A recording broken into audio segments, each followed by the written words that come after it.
Kuhukumu na kutumia sheria ya Allah subhanahu wa ta'ala ni mojawapo ya mambo ambayo yanaleta majanga. Dhambi kubwa ya zina inatikisa arshi ya Allah. Mungu analeta maradhi ambayo hayana dawa. Maradhi inakuwa ni janga katika ulimwengu. A'udhu billahi minash shaitanir rajim.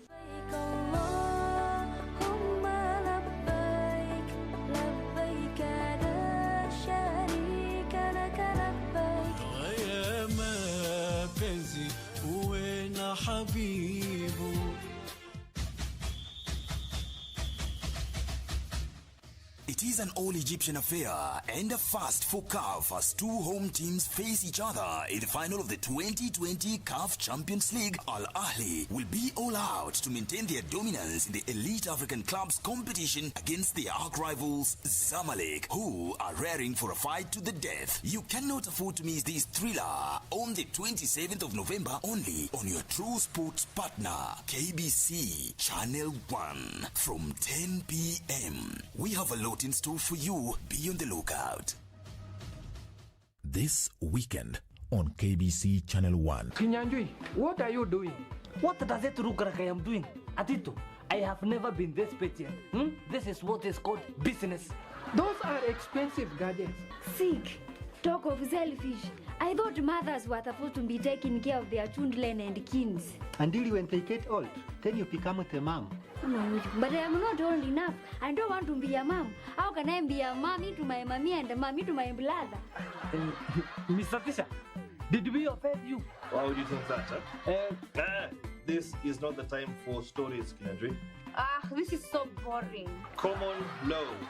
Classmates, every Saturday on KBC. KBC Channel 1 evokes the full potential of worship in you. You are the living God. You waited for me, just for me. Join us for an experience like no other when it comes to lifting your soul and giving adoration. We are here for you.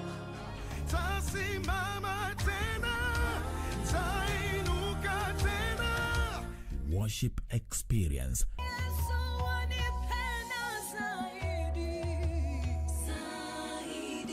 Praise mix.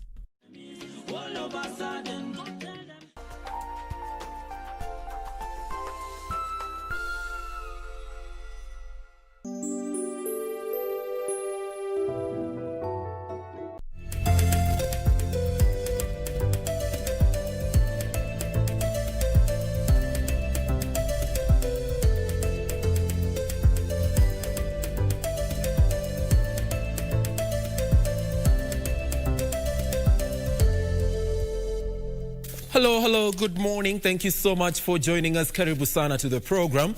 It's Friday. Oh, shush, I meant it's Thursday. But I can say that because it's that time of the day or the week where we get to close up the show and enjoy a 3-day weekend. To God be the glory. We have reason to thank God. And at that point of Thanksgiving, we extend our warm wishes to our American friends as they celebrate Thanksgiving. Happy Thanksgiving. And of course, courtesy of the embassy, American Embassy right here in Nairobi. Thank you so much for the turkey. Imefika, tunashukuru, and we shall do justice by it. We'll go carving. And one of the reasons why I'm also thankful for the turkey is because I am the man in this quadriceps something. So I get to be the one to carve the turkey. Thank you so much, Ambassador Kyle Malkata and your a team at the American Embassy. We appreciate the turkey. And again, happy Thanksgiving to you. We will be telling you a little bit about this day in terms of tradition, where it originated from, why is it so important for Americans, and what are some of the lessons we can borrow from Thanksgiving Day. Again, welcome to the program.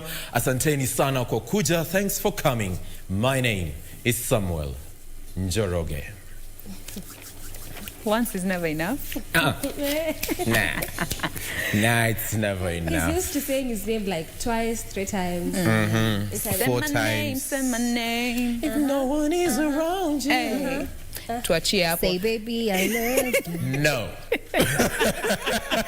You refuse to say I love you? Boy shout kibia. Umekataa haraka. Na si nisiseme kenye nilikuwa niseme. But good to see you, ladies. Good to see you. Love the shoes. Unaongeleanga juu ya shoe cam. Leo the shoe cam should be on you. What's happening, people? Is this what we're doing? You're just going to air out my business out there? Happy Thanksgiving. Thank you. Thank you. We're Happy giving thanks for the blessing of, life. Good shoes, awesome colleagues, man. I'm thankful for all of you guys, man. You guys are part of what makes my morning as awesome as it is when we get to work together.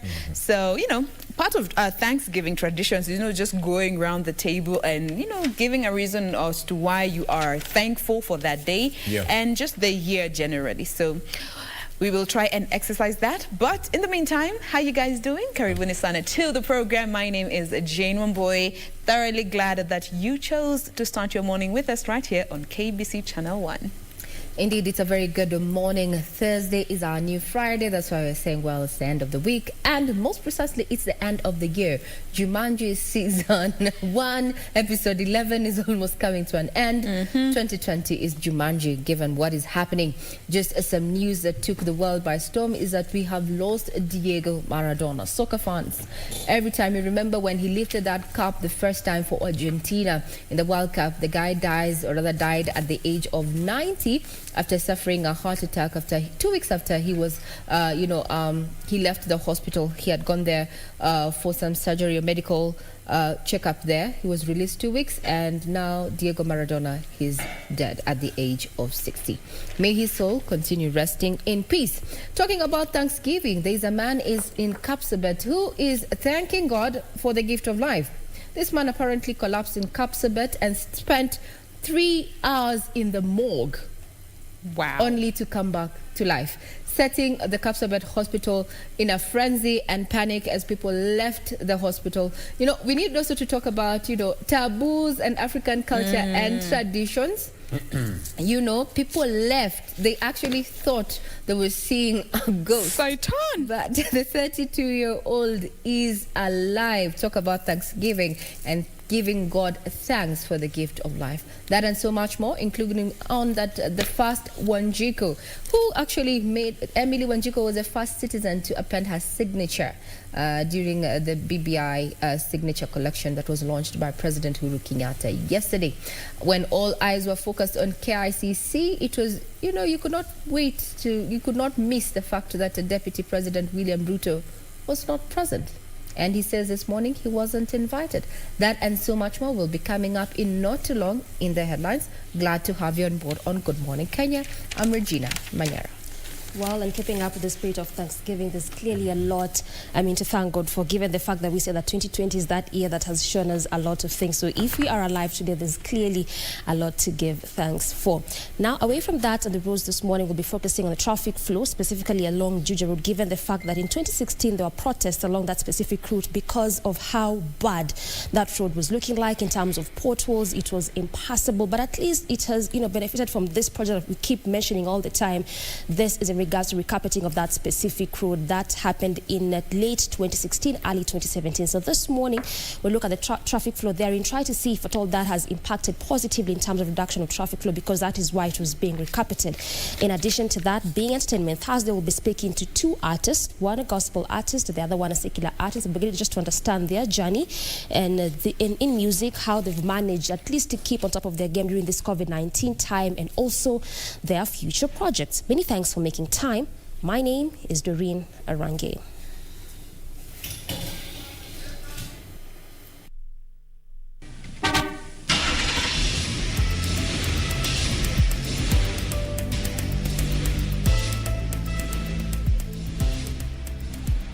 All right, before we start with the first segment in the headlines, I'm about to take a quick look at the traffic flow this morning. And just as I mentioned, I will be focusing on Juja Road, try to see the traffic flow on this specific route. And we start from that roundabout. Remember that this specific road is, again, one of those major roads that branches off from the major highway, that is Outer Ring Road. So this specific one, just like roads such as Jogo Road, Manyanja Road, which branches off from this main highway. Now, from the roundabout, this is actually the Komarok roundabout, just before you get to Juja Road. Look at how it is looking like this morning. No traffic at all. In fact, green throughout the entire roundabout.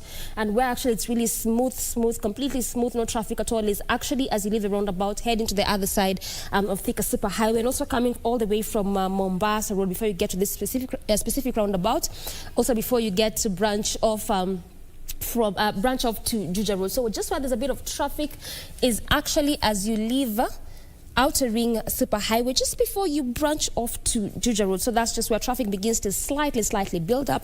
But then it's a manageable kind of traffic. That's why I was mentioning to you, at least that's why this specific route road was recarpeted, at least to make it easy for pedestrians using this, or for residents using this specific route. It's not one of those major roads per se, but in terms of estates, also quite a number of them, in terms of businesses, especially the small-scale businesses around this specific route, and also just along the pedestrian walkways, quite a number of them. But coming back to traffic, look at how it is looking like, green all through. Now again, when I say green all through, is just specific on the lane that is leaving the estates as you head over to the city center, and also leaving the Pangani intersection there, coming all the way from Gara, from CBD as you head over to the estates, past the roundabout, going to the other side of Outer Ring, all the way to Mombasa Road, as well as going to the other side of Outer Ring, heading all the way to Thika Super Highway. Also, oftentimes, Juja Road serves as a very good alternative route for those that are coming from Thika Super Highway and don't want to do the traffic, especially around Muthaiga, around Gara area. So you just come with the major highway, then branch off to this specific roundabout, the Komarok roundabout, coming all the way to Juja Road as you come to the CBD. Clearly, also, if you're coming from Thika Road, again, you can use this as an alternative route if at all you don't want to do the traffic on those areas that I just mentioned. Still, again, coming back to traffic, moving pretty fast, no traffic at all. Just where there's a bit of traffic is, again, next to Moi Air Base, around that specific school. But away from that, moving at a pretty fast pace, no traffic at all, actually moving really fast.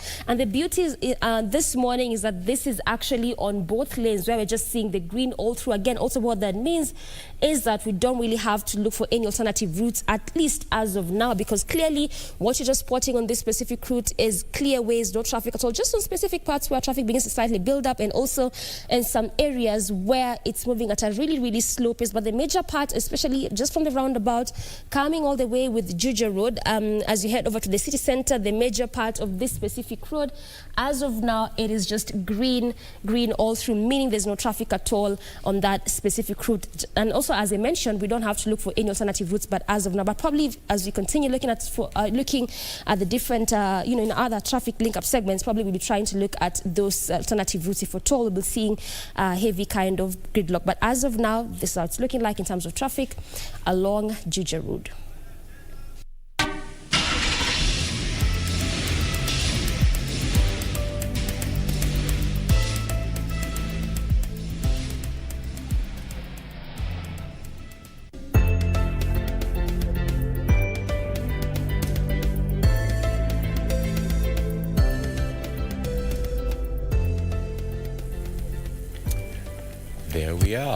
There we are. Yeah.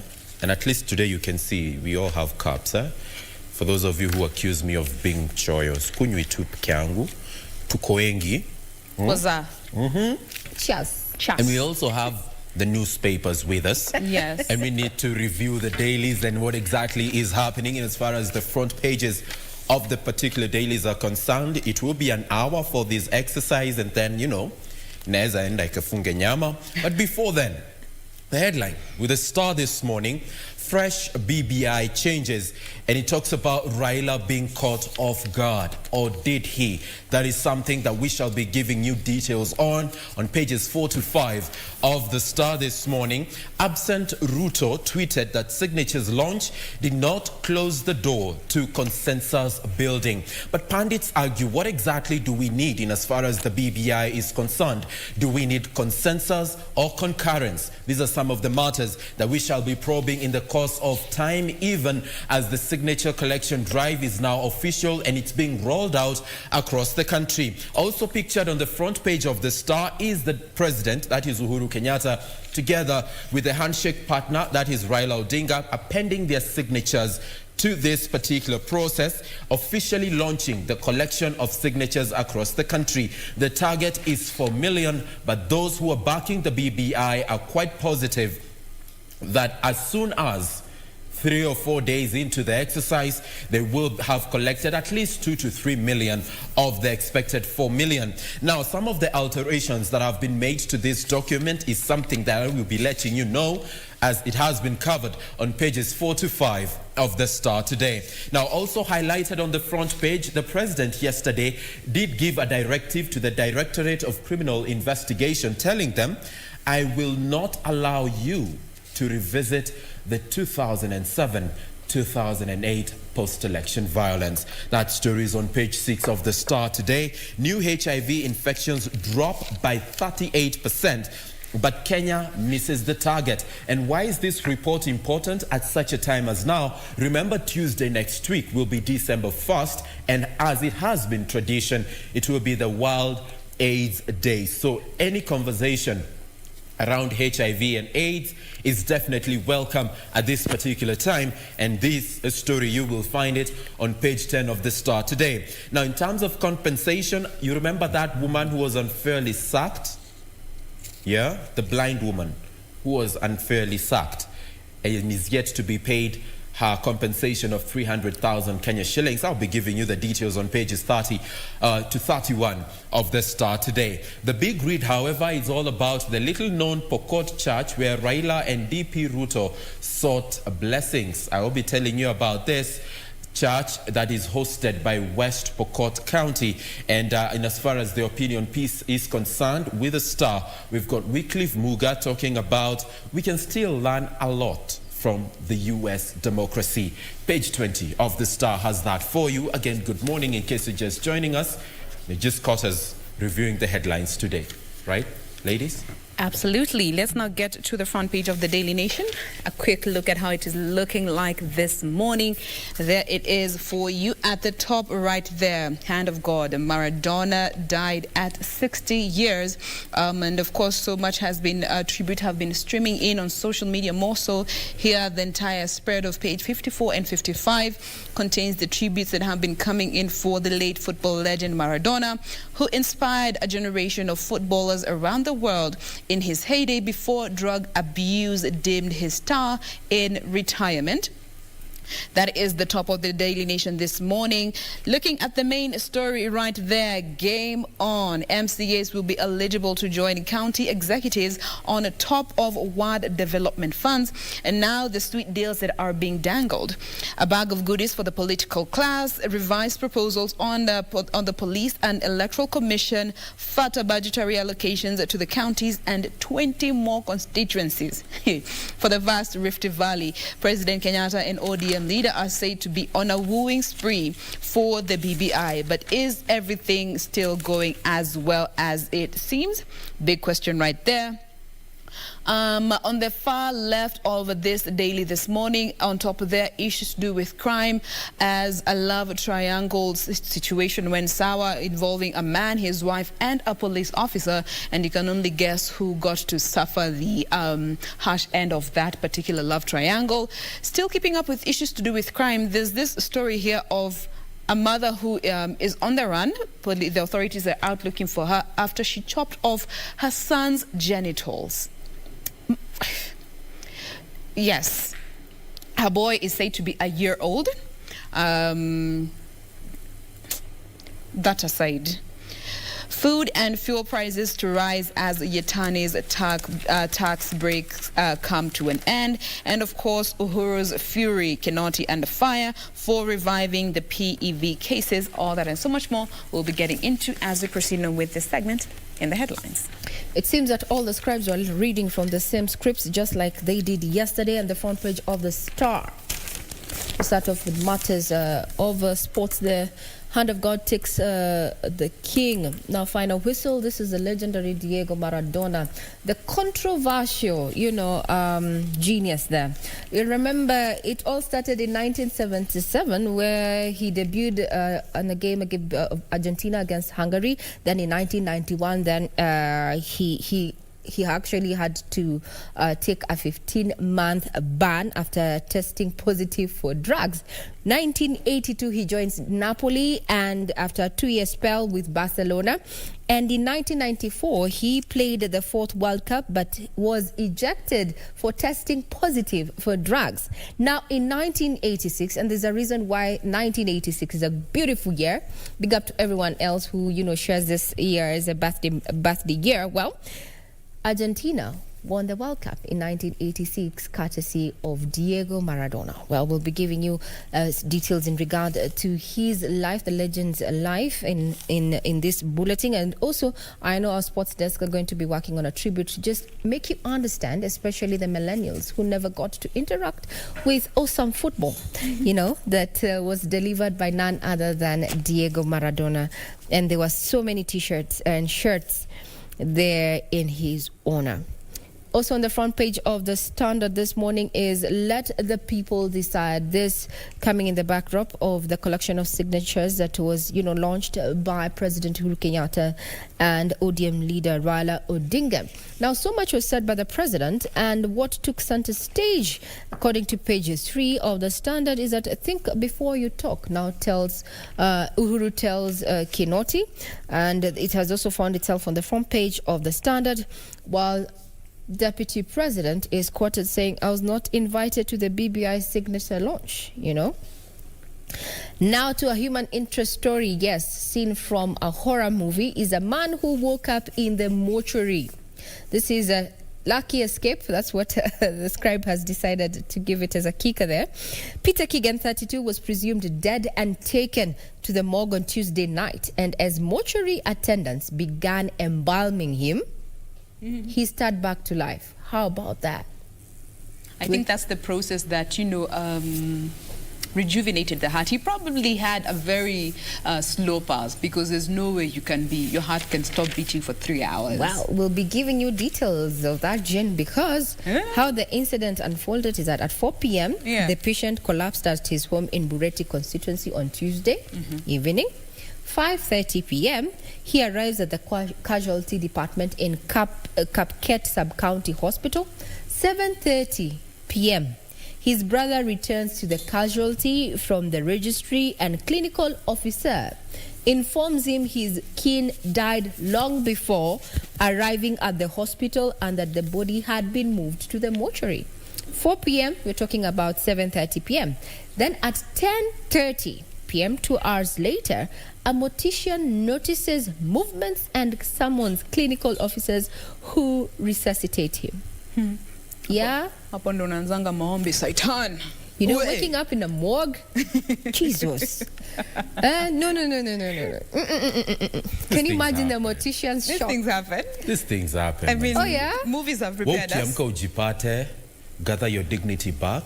In case they had, of course they had stripped you naked. Yeah. Just gather your dignity back and walk out. Are you worried about your nakedness or you being on a cold slab and about to be embalmed? Like, you guys, they're at the end preparing you of for the day, burial. silly life. Nani process. It's like sleep paralysis. Exactly. Has any of you ever experienced that? Whoa, and that is the most scariest thing, by the way. It is so scary. No. So scary, because what happens is that you're awake, but you can't move, you cannot control your body. Like your brain imelala, like you miamka. Tunaongea hapa juu ya mtu alikuwa amesemekana amefariki Sam. Yeah. And you're worried that if you woke up in a morgue is the state of undress you find yourself in. Like that would be your primary worry. Like I wouldn't care about my nakedness at that point. I would just be thinking, oh my God, they nearly buried me. Place nimekwama. Hiyo story ya boy child. Mbona move on swiftly hivyo? Oh. We will be coming back to there that. There is and a so certain much child who may never ever enjoy the privilege and the, that comes with being a man, because some woman... Let me give you the details. His own mother decided to chop off the genitals. Why are we moving on so swiftly from that story? We haven't moved on. We haven't touched it yet. Let's now touch it. I'm all for the boy child this morning. Yes. So, this mother, according to the story, this is the account Just of call the her aunt. this lady. This is the this account woman. of the aunt. This is the sister to the father of this child. She says that the father woke up that morning preparing for work and alikuwa nasikia mtoto analia sana. Ile the way you just casually inquire, mbona mtoto analia sana? Then the mother is said to have responded saying, casually, ati he broke his leg playing with children outside. Father goes to examine. This is a 1-year-old. 1-year-old boy. Alikuwa anacheza nje na watoto wengine. Akavunja mguu aje. Fine. Dad goes to examine. No broken bones, but the kid is still so unsettled, and unajua kuna ile kilio mtoto akilia unajua ili ya uchungu. Babies cry differently, so ya uchungu, trust me, you will know. He noticed the baby is crying in a way that he seems to be in pain, so si akamtoa nguo, only to find the baby bleeding profusely, in so much pain, his genitals detached from his body. Like they were there. Hospitali. Like they were there on the diaper. Like ajasema kama ilikuwa hapo kwa diaper, but alisema his genitals were not like attached to his body. Akakimbizwa Kijabe Hospital because he almost bled to death. Looking at the report so far is that they said that this woman, she had not had any domestic issues with the husband, so they're still trying to figure out why she did this. She's on the run. And efforts to get more information from Kijape Hospital have still remained to have yet to bear any fruits. Of course, concerning such a case, only the family is going to be given more information. But as it stands, the woman is on the run. Police are out looking for her. And this child... There's also something maybe we also need to consider.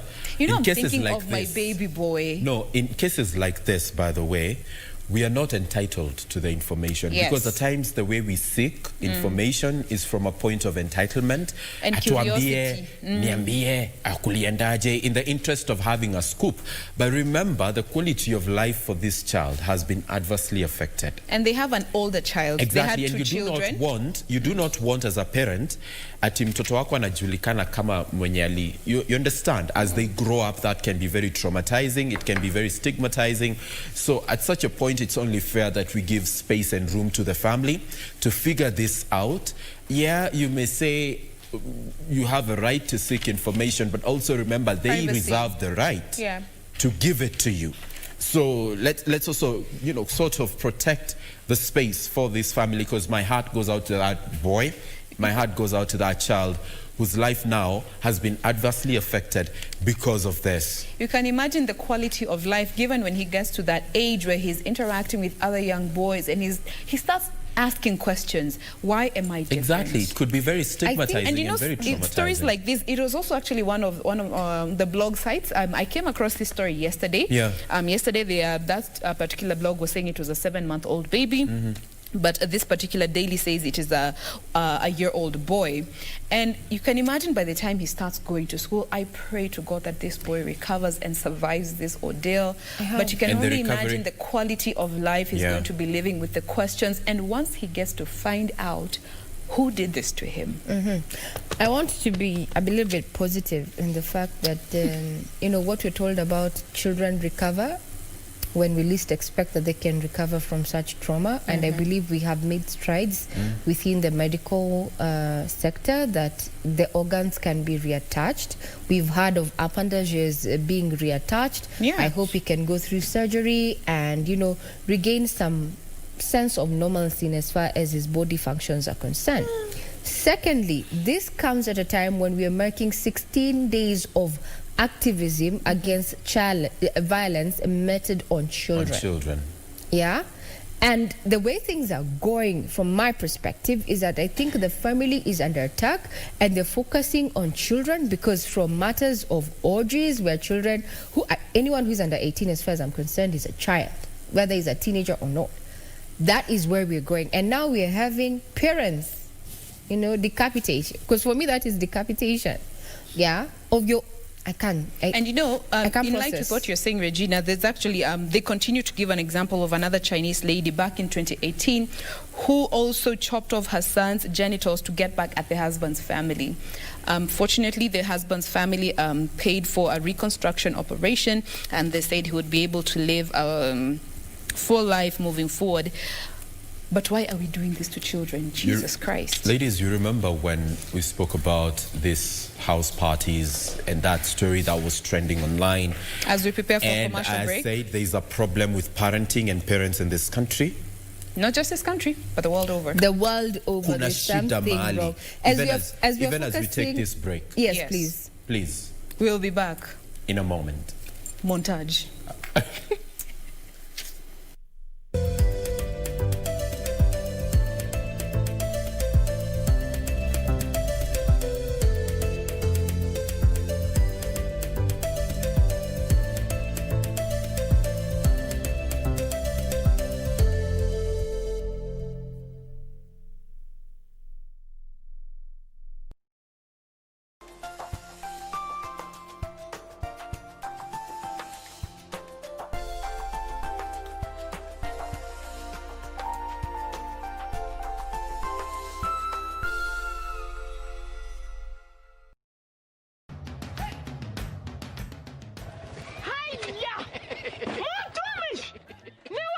Ni mimi. Ulitoa pikipiki? Mulitani sitaomoka. Ni yako. Hii nduti ni yangu. Niliwahi pale Quickbit. Quickbit? Quickbit imekuja kusaidia wananchi kama sisi. Nilinunua 399 shillings. Juu nilikuwa the lowest unique bidder. 399 shillings. Quickbit shilingi moja unaweza nunua pizza. Shilingi mbili unaweza nunua microwave. Shilingi tano unaweza nunua hata gari. So tupeleke huko hata mtu aende huko. Jiunga na Quickbit ni rahisi. Enda kwenye M-Pesa, bonyeza paybill kisha weka business number 4032353. Kwenye account weka kodi ya bidhaa unayotaka na bidi yako ya chini zaidi. Kwa mfano TV 16. Kisha weka shilingi 20 tu kama idadi yako. Weka bidi yako pia kwenye www.quickbit.co.ke. Kumbuka, bidi ya chini zaidi ya kipekee ndio ununua. Quickbit, bidhaa bora kwa bei ya chini.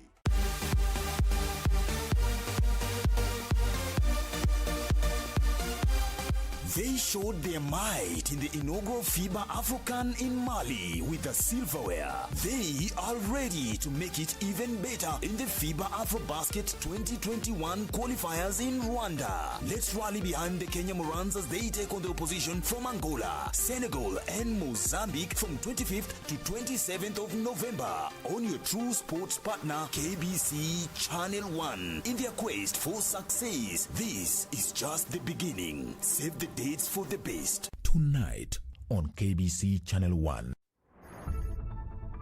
We targeted students not just because they come from arid and semi-arid, but they are communities that are marginalized within those areas. I was called at Msambweni, a medical training college, and that is where I went and studied under the Beyond Zero Scholarship.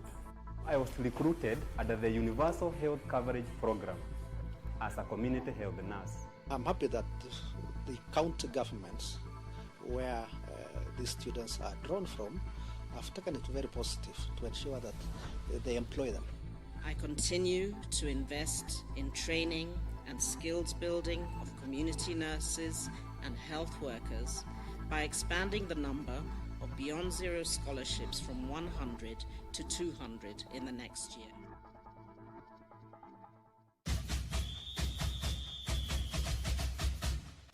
It is an all-Egyptian affair and a first for CAF as two home teams face each other in the final of the 2020 CAF Champions League. Al Ahly will be all out to maintain their dominance in the elite African clubs competition against their arch rivals Zamalek, who are raring for a fight to the death. You cannot afford to miss this thriller on the 27th of November only on your True Sports partner, KBC Channel 1 from 10 p.m. We have a lot in store for you. Be on the lookout.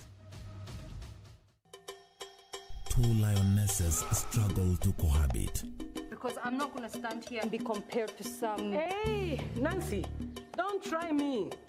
As the coastal vacation brings Nancy and Joe closer. Nancy, you are full of surprises. What would you like me to do for you this morning? Or will it be? Now, can you give us some space? No. He? Ni usherati. Watch your mouth, Mother Teresa. Or what? This game that you and Nancy are playing. Na nyinyi mmekuwa akina nani kuingilia mambo ya wazazi wenu? Stringed, making a comeback. Hotter. Just gonna stand there and stare at us? How do you think things will end up here? This is a conversation between your father and I. Sometimes it would be good if you would just stand your ground. Wait, mtoto, wait. What happens between me and Mama Paul is none of your business. Bolder. You know Mama Paul is leaving you. So what? What? I'm done being your puppet and dancing to your tune and manipulation. We called the clients and told them that your contract was down. Only on KBC Channel 1. Fridays at 8:30 p.m.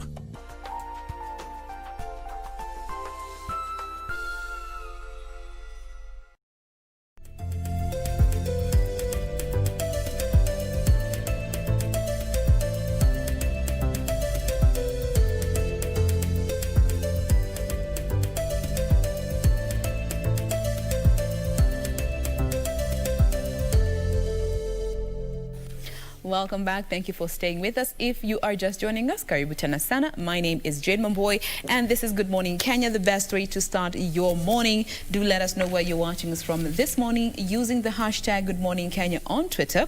At KBC Channel 1 is our official station handle. Our handles are at Ray Manyara, at Sam W. Njoroge, and at Jane Wamboy, and at Dead Turkey. All right, we'll be getting to that in not too long. But getting back to in the headlines, we pick up where we had left off before the break. And this is now in regards to the anger of the president as he now tells of DCI boss Kinoti over the 2007 post-election violence. And the president, as has been written, I just want to read directly as has been written here. The president did rebuke the DCI boss over the plan to revive criminal cases that are related to the 2007-2008 post-election violence, warning that this move is is a recipe for chaos in the country.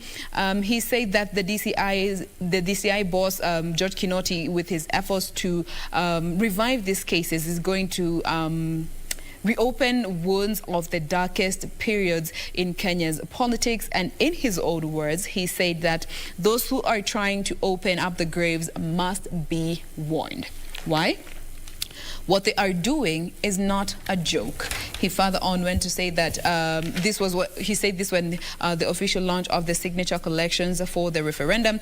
And he said that Mr. Kinoti triggered a political storm on Monday when he announced that the agency had decided to reopen these investigations into the 2007-2008 post-election violence that left more than 1,000 people dead and hundreds of thousands of others displaced. The announcement by the president is likely to mollify DP President William Ruto's men who had disapproved of the reopening of these cases on the grounds that it is part of a scheme to block the deputy president's 2022 presidential race hopes.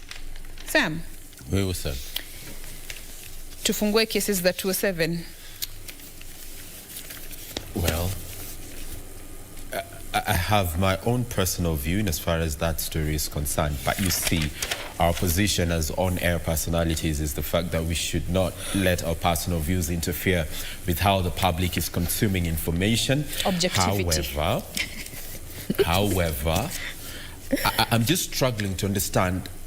Kinoti just sat somewhere and decided, by the way, 2007, 2008, kuna kesi tunafaa revisit. Why is this coming now? And why is there so much talk about 2007, 2008? Because we've also seen this lawyer, Gisheru, who is at the ICC on witness interference. Now we are talking about revisiting the 2007-2008 post-election violence. What's happening? I thought we had some time as a nation. We sat and we decided this is the way forward. What happened to the commissions and the reports that were written by these commissions? I'm talking about the Waki Commission. I'm talking about the Krigler Commission. I'm talking about Agenda 4. You remember the National Accord and Reconciliation Act? What happened to those particular proposals that were enshrined in these documents? What happened to the Truth, Justice and Reconciliation Commission? And why now are we giving a political twist to an issue that quite literally brought the country to a halt? And we swore to forget and move on. Why do we want to go back there? What's the motivation? Who's behind it? For what reasons? Let's move on swiftly, because page 4 to 5 of the Star this morning outlines some of the changes that have been proposed in the new BBI document, talking about constituencies to be increased from 290 to 360. 28 counties across the country will benefit from this move. And of course, those that are likely to benefit majorly is Nairobi City, that will get an additional 12 counties. Kiambu will get an additional 6 counties, while Kilifi will get an additional 4. Remember, the number is 28. We'll be briefing you in the course of time how this particular issue pans out. Assistant ministers to be appointed by the president. Then we have gender top-up in the National Assembly will compromise candidates who stood or who contested for election. I usually don't like that word stood. Alisimama. So no, it's contest for an election, okay? That's the proper word. MCAs now to be appointed county executive committee members. Then we've got the Senate to be given more powers in vetting, for example, the office or whoever holds the office of the controller of budget. IEBC commissioners to be recruited by a selection panel and not political parties. Isn't that a breath of fresh air or not? Well, we shall be looking at it in the course of time. Nairobi to remain a county, proposed special status abolished. Najua to revisit in the course of time. Not now. I'm not saying that. I may say to revisit, I mean as a country, owing to what has been happening. Remember the Kembi Gitora bill that was proposed in the National Assembly between 2012 and 2013? No, 2016, 2017, that proposed abolishing Nairobi as a county and having it revert back to the national government. It's something we've seen happen with the Nairobi Metropolitan Services. So we'll see how this particular issue will be debated moving forward in the wake of the BBI validation. Proposal to make IPOA a commission has been dropped. Proposal to establish the National Police Service Commission also dropped. And the proposal to create a police council dropped. These are some of the proposed new amendments to the BBI document. So clearly, in as far as political coverage of this particular document is concerned, we have a lot to talk about.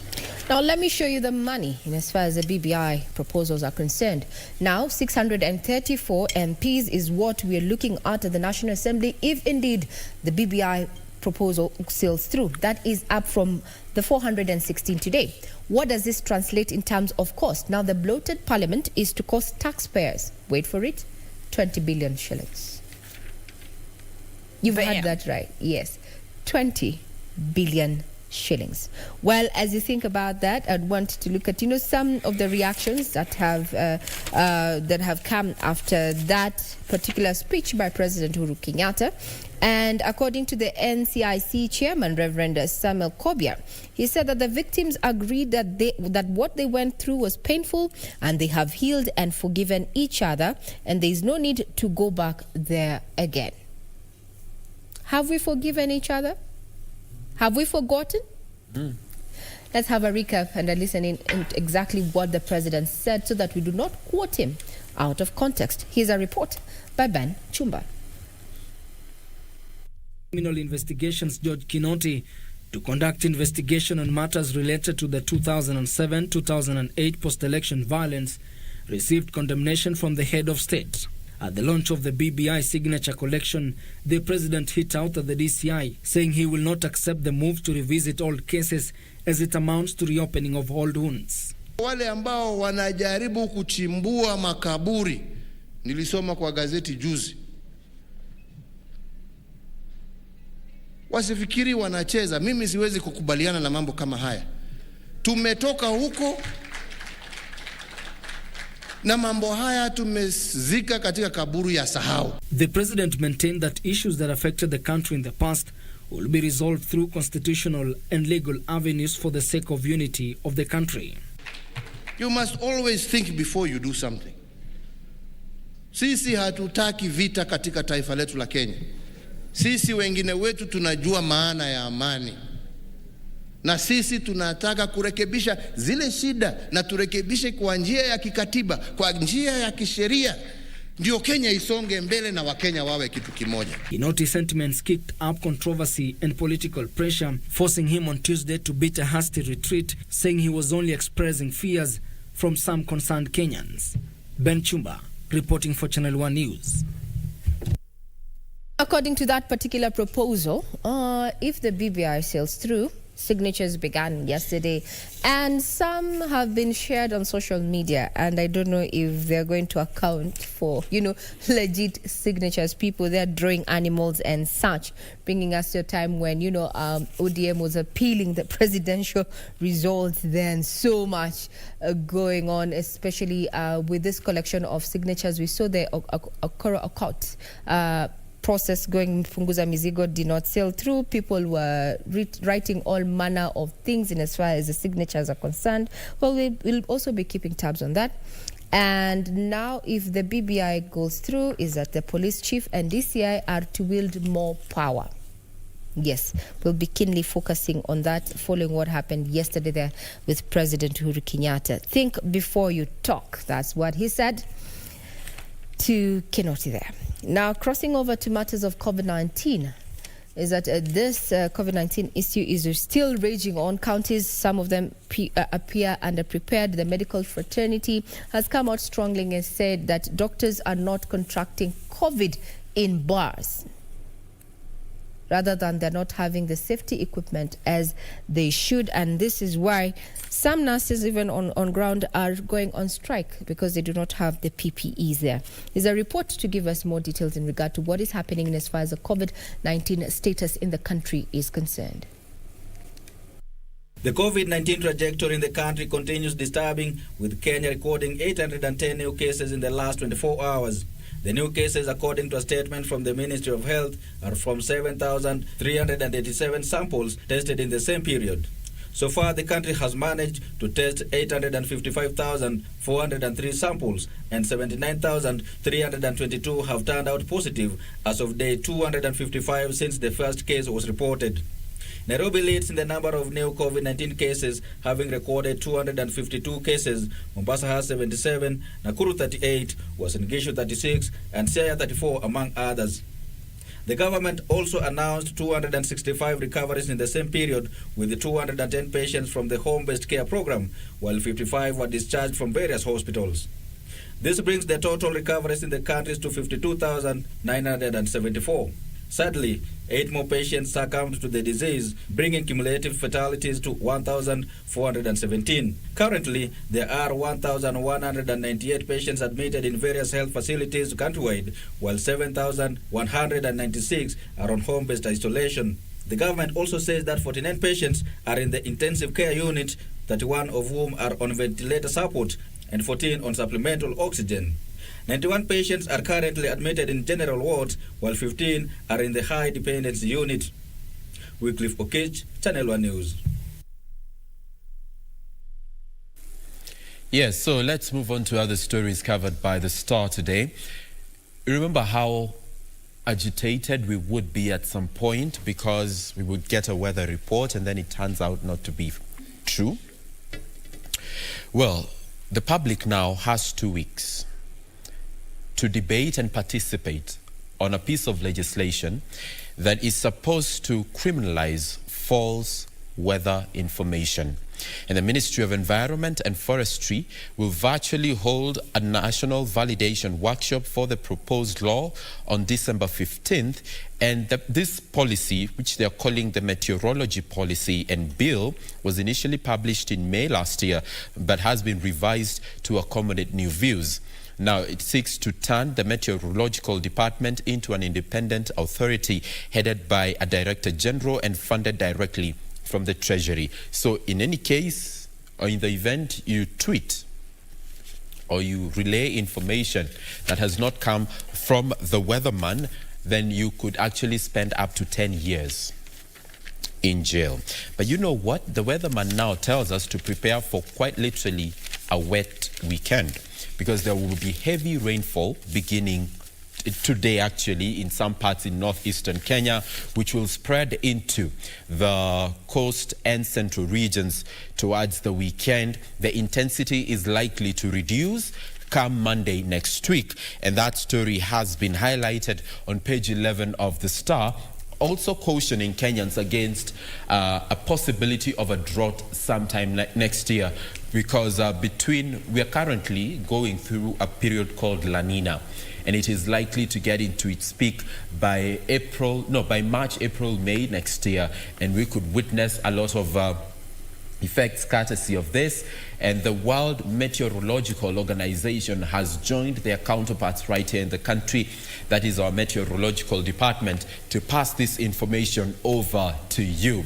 So that story is on page 11 of the Star. The current downpour is a blessing for farmers as the short rain season is expected to end early December.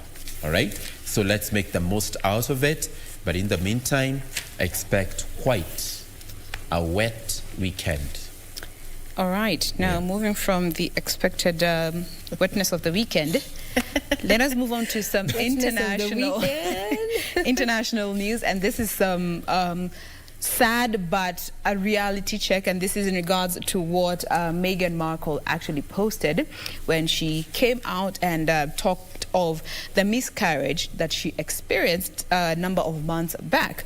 Now, she just recently revealed that she and her husband, Prince Harry, suffered a miscarriage in July of this year, smack in the middle of this pandemic. Also, it was the time when this movement about Black Lives Matter was happening in the States. She says that the deep grief and loss she endured with her husband was something that she was never alive to until she actually experienced this. And in her own words, she said that when she was changing her son's diaper, she felt a sharp cramp and fell to the ground. I knew as I was clutching my firstborn child, I was losing my second. Now, this unbearable kind of grief is something that, you know, she has felt has been a burden that has been a bit hard on her, given the popularity that comes with the family that she married into, saying that, you know, these conversations have remained to be a taboo and riddled with unwarranted shame and perpetuating of a cycle of solitary mourning. And especially given her and her husband, the fact that they had received all this media attention by how they chose to live their lives, detached from the royal family, move away and just live in private, has also been hard on her. And more so looking at these times that we are going through as a global population with COVID-19. And for the first time in a long time, she requested people to just use these simple words to check on every other person that you deem close to you, just by simply asking them, Are you okay? And this, she also linked this story in regards to how the media is always out looking for information about her and her husband, to how her late husband's mom suffered through the media, and which Prince Harry actually accuses the media of his mom's death. You can actually get to watch that documentary on one of the pay-to-watch platforms out there. But looking at the fact that miscarriages are still deemed as a taboo conversation, and more so in the royal family where, you know, you don't talk about such, it is time to just start asking each other simply, are you okay? How are you doing? Can you talk? Do you want to talk? And that would go a long way in helping people who are going through this solitary grieving period. So you can get to read more of that, and also check out that post she put out on social media, get to hear how that story develops. Talking about checking up on everyone else, now statistics indicate that the coronavirus disruptions have added 2 million Kenyans into poverty, or has pushed 2 million Kenyans into poverty. Now, this is according to the World Bank report that has also revised the growth of the country's economy down by 1%. However, the economy is expected to rebound in 2021 by resumption of learning activities come January. Moreover, there's a question of the economic stimulus that was rolled out by the president, and some of the packages there included some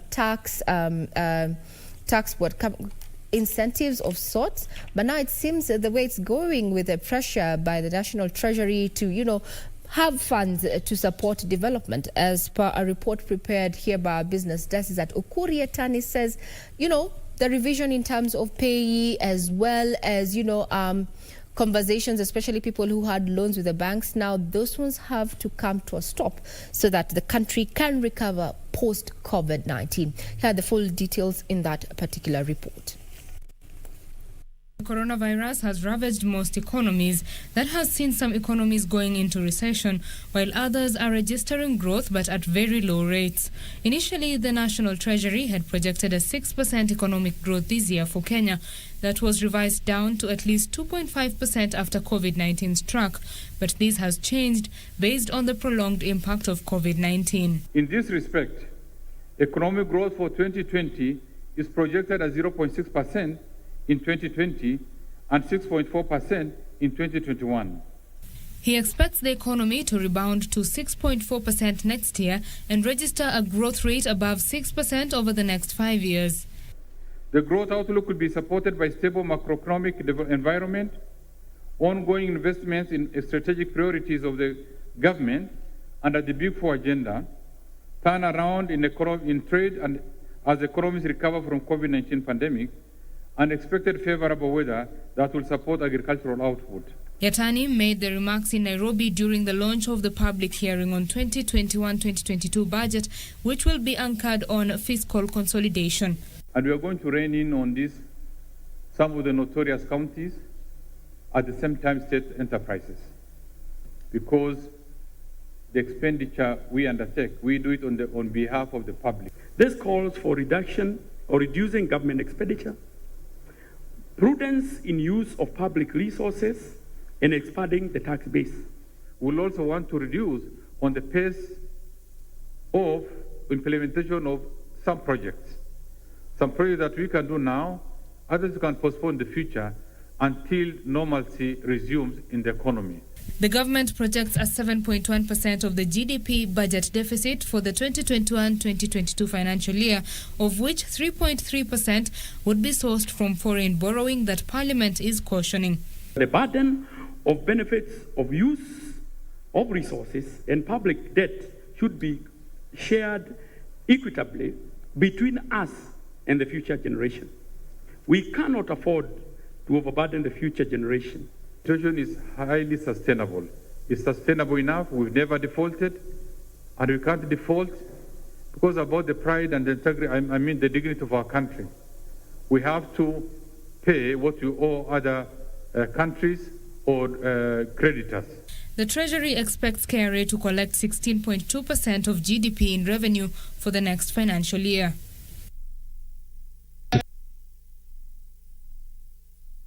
Finances and business. Just to remind you that AfroBasket continues tonight, and KBC Channel 1, which is your true sports partner, is going to be airing matches, games. If you're a basketball fan, indeed, this is one of those games you should be watching. That is between 6 p.m. and 8 p.m.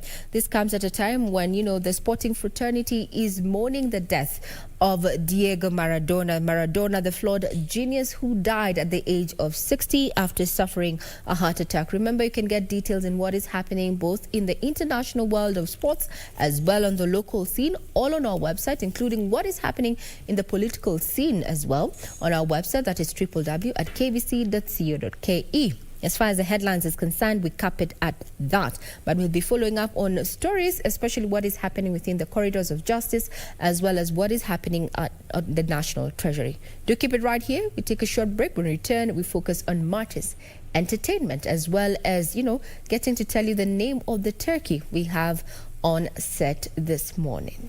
Absolutely.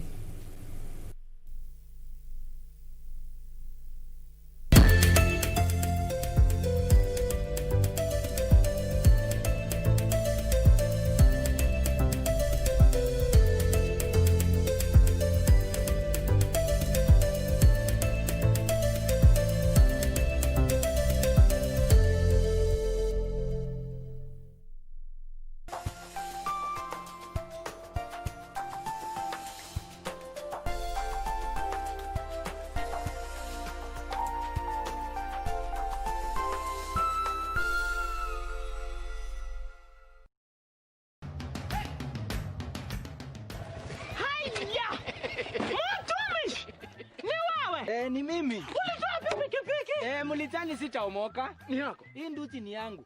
Niliwahi pale Quickbit. Quickbit? Quickbit imekuja kusaidia wananchi kama sisi. Nilinunua 399 shillings. Juu nilikuwa the lowest unique bidder. 399 shillings.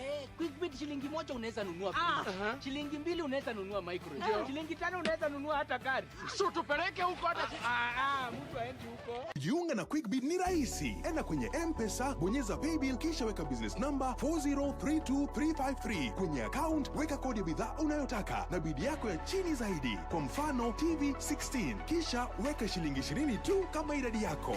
Weka bidi yako pia kwenye www.quickbit.co.ke. Kumbuka, bidi ya chini zaidi ya kipekee ndio hununua. Quickbit, bidhaa bora kwa bei ya chini.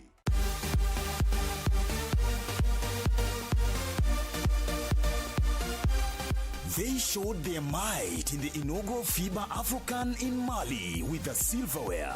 They are ready to make it even better in the FIBA AfroBasket 2021 qualifiers in Rwanda. Let's rally behind the Kenya Morans as they take on the opposition from Angola, Senegal and Mozambique from 25th to 27th of November on your true sports partner KBC Channel 1 in their quest for success. This is just the beginning. Save the dates for the best. This weekend on KBC Channel 1. On Wake Up and Make Up, my guests get to share their traumatic experience. So what happened after that now? So now, afterwards now, I remember I became so numb. And the pain was too much. She was doing so bad and I could tell things were not so good. And I called my family and we held hands. We prayed. I decided to take the ladies down to the ice skating rink so that we can just relax and just have some downtime. Well, all's well that ends well. Today I just had an amazing day. The Wake Up and Makeup show people and the host and the crew, just amazing people throughout the day. This weekend on KBC Channel 1. Sule. Yeah. Ile mtoto anavuta bangi bwana. Acha kuvuta bangi. Mimi nimesikia mpaka nauza bangi. Nafika pale na client, namuonesha hapa kutoka hapo paka pale, kutoka hapo paka hapa. Tumeongea mara kidogo Sule huyo from nowhere. Sijakaa vizuri panga hilo. Baba ni mbio zimenyama. Nilifanya nini mimi? Nilifanya nini? Unajua ulichofanya? Niliwapatia mwanangu mkaniuliza. Mtaka kuniulia mwanangu nauliza.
Welcome back and many thanks for staying with us. Good morning, Kenya continues. Time for our fast conversation this Thursday. Being Entertainment Thursday, we want to focus on music, and we start with the gospel. My guest this morning is Connie Nashika, who describes herself as a gospel musician. Connie, bari asubuhi. Umeniambia tutumie Kiswahili. Tujaribu kabisa. Yeah. Aya, so tukisema Connie as a gospel musician, yes. Ni gospel artist ama gospel minister? Wewe unajidescribe vipi? Mimi ni nafanya ministry. Yeah. Wewe sasa tuseme wewe ni gospel minister. Yeah. Mbona gospel minister na si gospel artist? Kwa sababu mimi nafanya kazi ya Mungu, siti nafanya kazi ya Mungu, ministry. Ministry. Yeah. So difference ni gani? Kuna wale wanafanya kama kazi, sana sana wengine wanafanya kama kazi wapate pesa at least waweze kujikimu kimaisha, lakini mimi lengo langu kabisa ni kufanya kazi ya Mungu. But mwisho wa siku lazima mtu apate pesa jamani, hata kama unafanya. Ni kweli. Lakini target yangu ni kwamba nafanya kazi ya Mungu. Yeah. So wewe kwa mindset yako ni ile like whether hiyo pesa ikuje ama isije, yes. Mwisho wa siku mimi nataka tu niko nafanya kazi ya Mungu. Ni kweli. Tuelezee zaidi kuhusu muziki wako kama Connie. Niko naangalia, natazama video zako na umeanza hata miaka 3 miaka 4 iliyopita. Yes. So tueleze jani yako imekuwa vipi? Okay, imekuwa nzuri. Na uimbaji wangu nimeanzia mwaka wa 2017. 2017. Yes. So that is 3 years ago. Yes. So nimekuwa katika ministry, nilikuwa nikiimba. So hivyo. Yeah. So hiyo 3 years ago nataka tueleze tu muziki wako wa kwanza ni ilikuwa gani na reception ilikuwa vipi kwa market? Wimbo yangu ya kwanza nilirekodia Donholm ambayo inaitwa Vyote ni Bure. Na katika hiyo albamu yangu ya kwanza haikupokelewa vizuri sana vile, japokuwa nilikuwa mgeni katika hiyo ministry. Ilikuwa single ama ilikuwa album? Ilikuwa album. Yeah. So sikuweza yani sikuwa na mwongozo mzuri ambao nitaongozwa vile nitafanya, vile ninaweza push hiyo music. Yeah. Kwa hivyo reception haikuwa that good. Yes. So unaweza attribute hiyo reception not being that good kwa sababu ulikosa mwongozo ama yes, what exactly? Mwongozo. Ukisema mwongozo inamaanisha mentorship au inamaanisha nini? Yeah, mentor, yani mtu akunimentor, kuniambia fanya hivi, music inafaa ukue hivi. So sikuwa naye. Yeah. Kwa hivyo wimbo wako wa kwanza ulikuwa upi? Vyote ni Bure. Tueleze zaidi kuhusu huo wimbo. Huo wimbo ilitokana na mume wangu alifariki. So katika ile kufariki alikuwa akinipatia promise, utafanya hivi, iko hivi. So wakati alipofariki nilikuja kujua vyote ni bure, manake hakuna chochote ambacho alienda nacho. So nikaona kweli Mungu ndiye kila kitu. Yes. Kwa hivyo ilikuwa imetokana kwa what you are going through at that point. Yes. Na ndio ilikuwa wimbo wako wa kwanza. Ni kweli. Okay. Na nini nyingine unaona huwa inakuwa shida kubwa kabisa, kwa sababu wasanii wengi wakaanza kupata mtu anasema na kwanza nyimbo yangu ikupokelewa vizuri, ilikuwa hii na hile, na wewe unasema ilikuwa mentorship. Nini nyingine unaona huwa inakuwa shida sana kwa wasanii wakati wanapoanza? Pia pesa. Pesa inaleta shida. Na mara mingi sana wakati wote wanasemanga pesa inaleta shida. Yeah, tueleze zaidi. Pesa, unajua kupata kurekodi wimbo inahitaji pesa. Kutoa video nzuri inahitaji pesa. Pia unapata wengine wanashindwa. Inakuwa challenge. Yes. Okay. Pia ulikuwa unaniambia rather before tuanze that pia wewe ni mama. Yes. Uko kwa muziki. Hii yote unafanyaje? Namshukuru Mungu kwa sababu unaweza sema ni neema ya Mungu.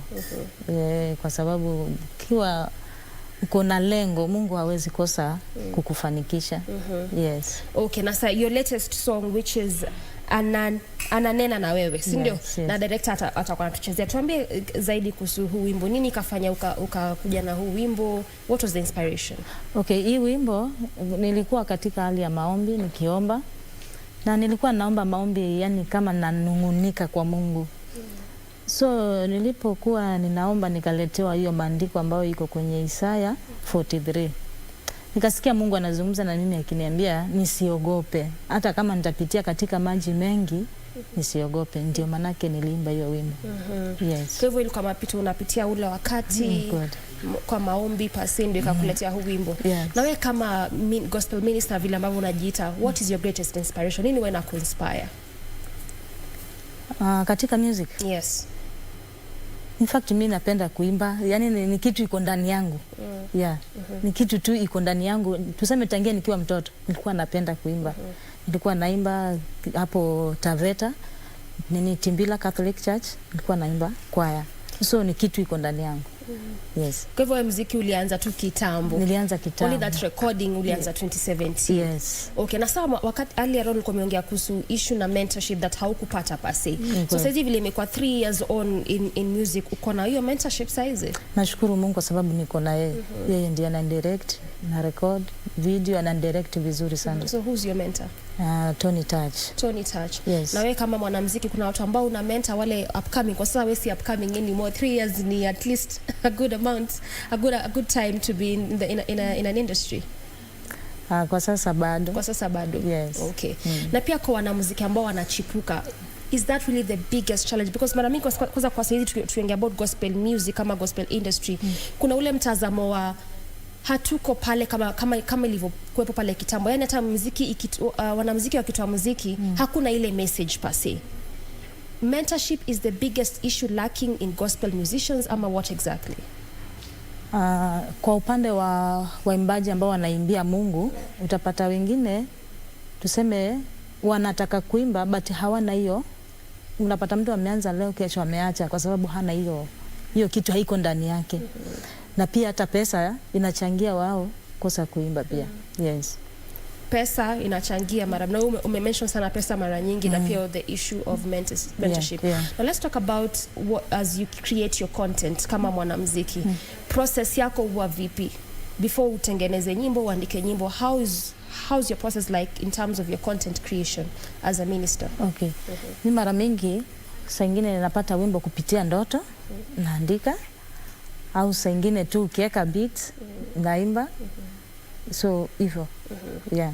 Na nyimbo zako unajiandikia mwenyewe? Yeah, naandika mwenyewe. Hakuna ile ambao umeandikiwa? Isipokuwa ya kwanza kabisa. Hiyo vyote ni bure. Kuna vile niliitisha msaada, manake ilikuwa mara yangu ya kwanza. So sikuwa na hiyo kuandika, sikuwa najua. Lakini wakati nilipoonyeshwa niliweza sasa kujiandikia mwenyewe. Yes. Now let's talk about the consistency of female gospel artists. Mara mingi wanasema especially for females, na kwanza pale kwa gospel hakuna ile consistency. Unapata mtu ana release wimbo like 2020, ataka miaka nyingine 2 before release another one, akirelease na release back to back, after hapo tena na some other time. What is the problem? Tuseme ni pesa. Mimi naweza sema tu hata kwa female gospel artists. Unajua music huwezi kwenda kwa studio kurekodi kama una pesa. Unaweza record mwaka huu na ukae mwaka mzima utafute pesa ya kurekodi tena. So pesa imeleta shida zaidi. Yeah. Pesa inaleta shida. Yes. Na hii issue unajua sometimes mwanamke kama unapata as a lady, mtu ni a wife, a mother, bado ni musician na kuna projects zingine pale na pale, hiyo pia huwa inachangia kwa mtazamo wako? Kwangu mimi hakuna mahali inanizuia, kwa sababu ukiwa mwanamke lazima ujipange. Unajua hii ukifanya next ni hii, next ni hii. So kwa upande wangu hiyo si hoja kubwa. Si hoja kubwa. Mara mingi unapata wanasema unajua kama mwanamke jamani ana vitu vingi, unapata mwanamke ni mke, ako na biashara zake hapa na pale, maybe anafanya kazi, ni mwanamuziki. So mara mingi wanasema unajua wewe unachangia sana.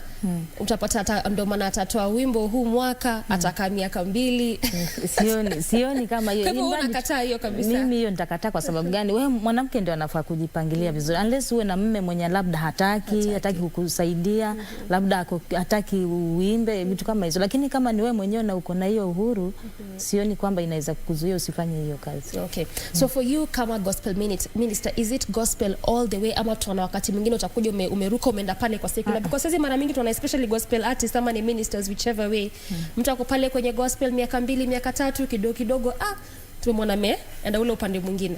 Sasa huyo naweza sema kwamba hakuwa na ile uamuzi kabisa ya kwamba anafanya nini. Lakini kwa upande wangu mimi nimeamua kumfanyia Mungu ni gospel all the way. So kwa wale ambao wana move, shida kubwa huwa ni gani haswa? Unapata mtu leo ako gospel ama miaka kadhaa kwa gospel, the next 3 years ame move, you know, ameenda anasema huko sasa ni better huko, you know, pesa at least iko afadhali, niko na wengi wao wanasema kuna freedom. Kuna freedom huko kuliko huko kwa gospel. Naweza sema hiyo ni tamaa. Kuna ile tamaa, hana msimamo, kwa sababu sioni kwamba tuseme sasa hii nimeokoka niimbishwe na mawimbi nijipate niko katika, yani ni kama hana msimamo. Yani hajielewi. Huwezi sema kwamba umeokoka tena ujikute pande ile mwingine. Hiyo ni kama haukuwa na maamuzi sahihi ndani ya moyo wako. Kwa hivyo shida ni maamuzi, mtu haja decide. Okay. So for you as a minister, uko under a management? Ama you release you just write your songs, release them and that's it? Sahi niko na huyo producer, Ten Touch. Yeye ndiye huwa anasimamia mambo ya music yangu. Na ukianza you are still under a management? Mwanzoni nikianza sikuwa kwa. So what is the difference? Juma, mwanzoni ukianza haukuwa in any management, sasa you know years later at least you have a producer, you have a management. How is it working without a manager and now with? Unajua sasa sisi waimbaji tukianza, tuseme kwa mfano tumeanza sasa, unajua hatujui. Una mahali kama hapa kama siwezi pajua. So kuna afadhali kwa sababu yeye anajua. Yes. So at least anakusaidia. Ananisaidia, ananiambia fanya hivi, music inafaa hivi, inafaa hivi, unafaa kuregister, unafaa hivi. So naona nikiwa peke yangu sitajua. Yeah. Okay. What about collabs? Kuna any artist you collaborate with so far? Sijafanya collab, ila ninatarajia kufanya collab. Yeah. Na which artist in the country? Tanzania anaitwa Good Luck. Gosbat Good Luck. Napenda sana jinsi anavyoimba. Na huwa yani nyimbo zake zinanifurahisha sana. Yes. Zinakufurahisha sana. So any future projects for you as Connie? Tunatarajia kufanya collab na yeye. Anytime. Hiyo ndio future project yako? Yes. Okay. Yeah. Anytime. Any day, anytime. Yes. All right. Thank you so much, Connie Nashika. That has been Connie Nashika, gospel minister, as she refers herself to. And now, just as we finish the first set of, our entertainment has when it comes to matters music, our focus being on gospel music, we want to take a very short musical commercial break, and we take that break with her song, her latest song, Ananena na Wewe. Take a look. Sasa Bwana aliyekuhuluku Yakobo, yeye aliyekuumba asema hivi, usiogope. Asema hivi, usiogope. Nimekuita kwa jina lako wewe, upitapo kwenye maji mengi mimi niko na wewe.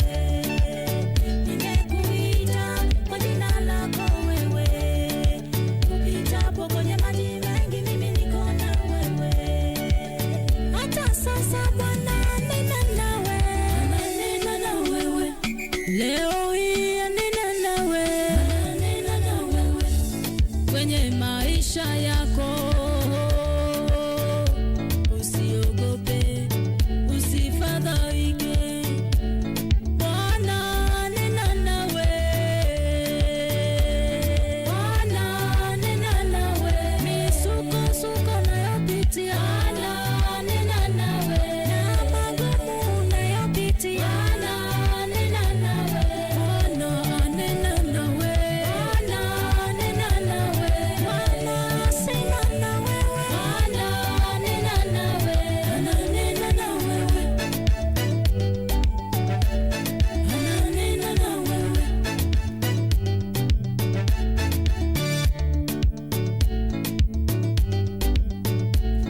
unapopitia mateso ya dunia, unapodharauliwa, unapokataliwa, Mungu yuko na wewe.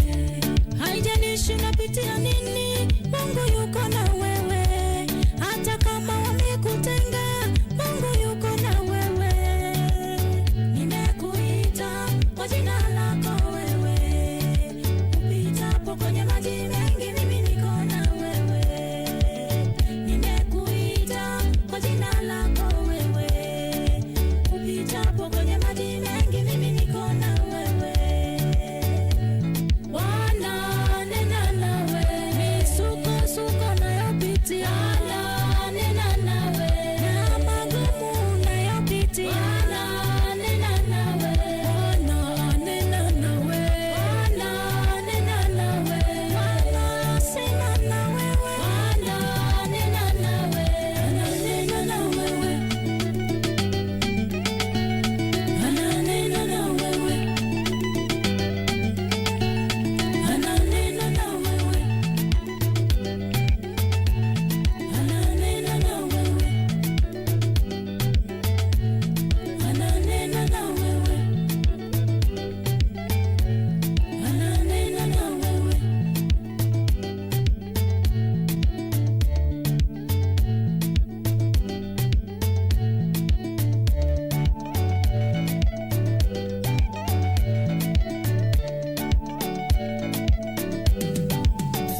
Ni mimi. Ulitoa pikipiki? Mlitani sitaomoka. Ni yako. Hii nduti ni yangu. Niliwahi pale Quickbit. Quickbit? Quickbit imekuja kusaidia wananchi kama sisi. Nilinunua 399 shillings. Juu nilikuwa the lowest unique bidder. 399 shillings. Quickbit shilingi moja unaweza nunua pizza. Shilingi mbili unaweza nunua micro. Shilingi 5 unaweza nunua hata gari. So tupeleke huko hata mtu aende huko. Jiunga na Quickbit ni rahisi. Enda kwenye M-Pesa, bonyeza paybill kisha weka business number 4032353. Kwenye account weka kodi ya bidhaa unayotaka na bidi yako ya chini zaidi. Kwa mfano TV 16. Kisha weka shilingi 20 tu kama idadi yako.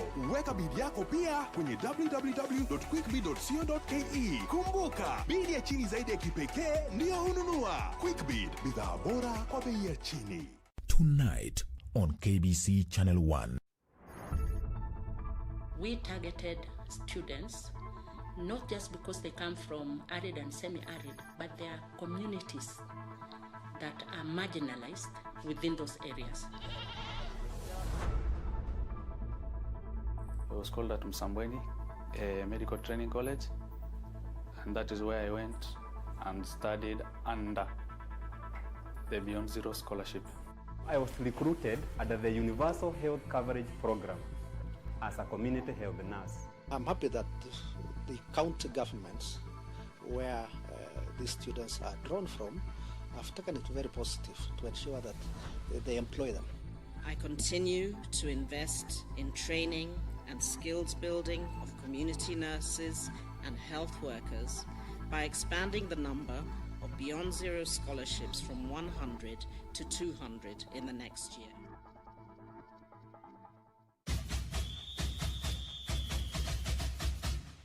It is an all-Egyptian affair and a first for CAF as two home teams face each other in the final of the 2020 CAF Champions League. Al Ahly will be all out to maintain their dominance in the elite African clubs competition against their arch rivals Zamalek, who are raring for a fight to the death. You cannot afford to miss this thriller on the 27th of November only on your true sports partner, KBC Channel 1 from 10 p.m. We have a lot in store for you. Be on the lookout. Two lionesses struggle to cohabit. Because I'm not going to stand here and be compared to some... Hey, Nancy, don't try me. As the coastal vacation brings Nancy and Joe closer. Nancy, you are full of surprises. What would you like me to do for you this morning? Or will it be? Now, can you give us some space? No. He? Ni usherati.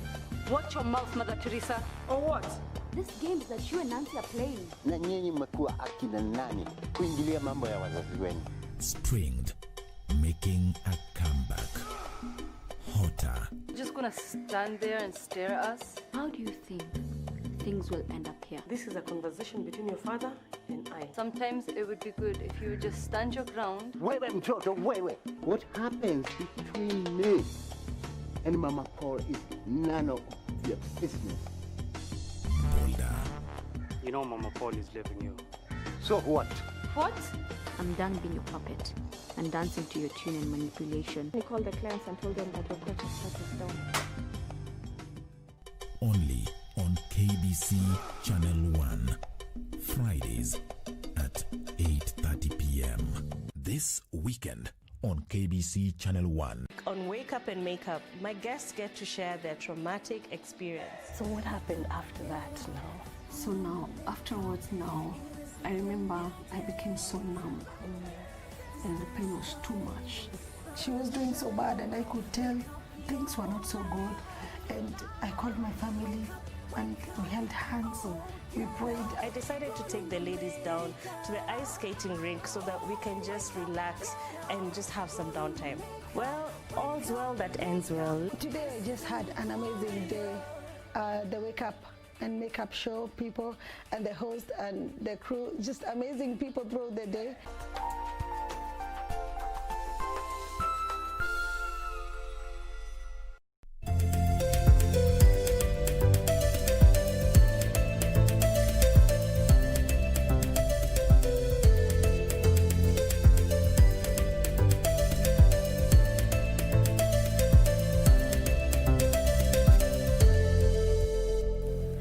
Now you may be wondering why we have a turkey on set, but this is in respect to the Thanksgiving holiday normally celebrated during various dates in parts such as the US and Canada. But we'll be telling you more about this specific holiday in just a few. But for now, we want to delve to our next interview of the day, which is still on matters entertainment. You're trying to focus on music, but now on a different scope. Our artist this time is one interesting artist who doesn't describe himself either as a gospel or a secular artist. So he'll be telling us where he lies, because he's neither a gospel or a secular, but his name is Real Spence. Good morning. Good morning. Uko vipi? Niko poa sana. Nimeambia watu describe kama gospel ama secular. So when the artist, which kind of music? Just an artist. Just an artist. Yeah. Doesn't fall into any category. No. Why not? Because as an artist, you just have to be creative. You don't have to limit yourself. So the moment you put yourself as a gospel artist, that means you can't sing about love. Wow. Not the love of God, but the love of your spouse. But we've seen some gospel musicians singing about even love for their, we wouldn't mention his, but singing for the love of their spouses. So those ones are going against the protocols of gospel music. Is it so? Yeah. What are the protocols of gospel music? Just sing for God. Those are the protocols of gospel music. Yeah. So that means if you like put yourself in a box, if I can say, where you say that, you know, I'm a gospel artist or I'm a secular artist. So when someone does that, they've put themselves in a box. That's what you're saying. Yeah, sure. So then what can you say about you? A contemporary musician, you know, just singing about issues about life? An artist sing about everything, about secular things, entertainment, club music. You can sing about gospel if you want to. You can sing about the society. Yeah. Okay. So basically anything and everything. The society is divided into three. There is the politics, there's the religion, and there's the social. So you can sing about the three. So the gospel artists have dwelled on the religion part. Okay. Yeah. And the secular artists have dwelled on that? A secular artist can sing about the political life, the social life. Yeah. Yeah. No, you as a contemporary one, you can sing about all these three things. Yeah, about the three. You're not in any box. No. Okay. No. So the name Real Spence, because that's not your real name. How did that one come about? Spence is my art name. I was given the name back in high school. Back in high school, I used to sing a lot of dancehall to my fellow students, and I happened to sing more of conscience music. So the conscience real name is Spence. So they gave me the name Spence. I loved it. Yeah. So the name just stemmed for your love for conscience, the dancehall artist. Yes. Does that explain why in actually all your songs, there's that reggae feel, reggae vibe? A reggae dancehall vibe. Reggae dancehall vibe. Yes. So then how would you describe your style in general? My as style an artist, generally, as you call yourself an artist? Generally, yeah. My style is mainly dancehall, reggae, and Afro-pop. But I can sing in other genres. Though the three genres that I've mentioned are the main. Yeah. Those are the main ones. Those are the main dancehall, ones. Yeah. Afro-pop, and reggae. And reggae. Yes. Those are your three main ones. But it cuts across. You can do probably any other style. R&B, bongo, yes. Or you can also do R&B and bongo. Yeah, sure. So let's talk about your journey as an artist. How did it begin? I started way back in 2014. Back then, I was not a recording artist. I was just singing. I loved music. I was a fan. Ilikuwa mwaka gani? Ilikuwa 2014. 2014. So 2014 ulikuwa tu unaimba kawaida. Ule kwale wa shower ama? Nilikuwa naambia wasee, nilikuwa naimba ngoma za watu. Wasi hapo ni mtaani ama where? Shule, mtaani. Nilikuwa najichocha naandika ngoma na rekodia wasee WhatsApp natuma, ananiambia iko sawa, ananiambia iko sawa. Na mimi nilikuwa nataka kuwa musician. I love it. Umependa kabisa. Yeah. I can do anything for music. Wow. Yeah. That is huge. So I used to record and send them on WhatsApp. Wananiambia iko sawa. So the moment niliingia campus, actually sikuenda campus sana kusoma. Nilienda campus ndo nipate time ya work on my music. That is interesting. Kwenda campus kusoma upate degree ama karatasi. Nilienda campus nilijua pale nitapata wasee wanaimba kama mimi, nitapata wasee wengine, nitapata exposure. Yeah, so I went to go to campus in 2015. And 2016, I recorded my first song. Wow. So professionally, Yes, so we can say professionally ulianza 2016. Yeah. Okay. So 2016, tusikuwa nataka kuambia mzazi anitumie pesa ya kurekod. Nilitumia pesa ya rent.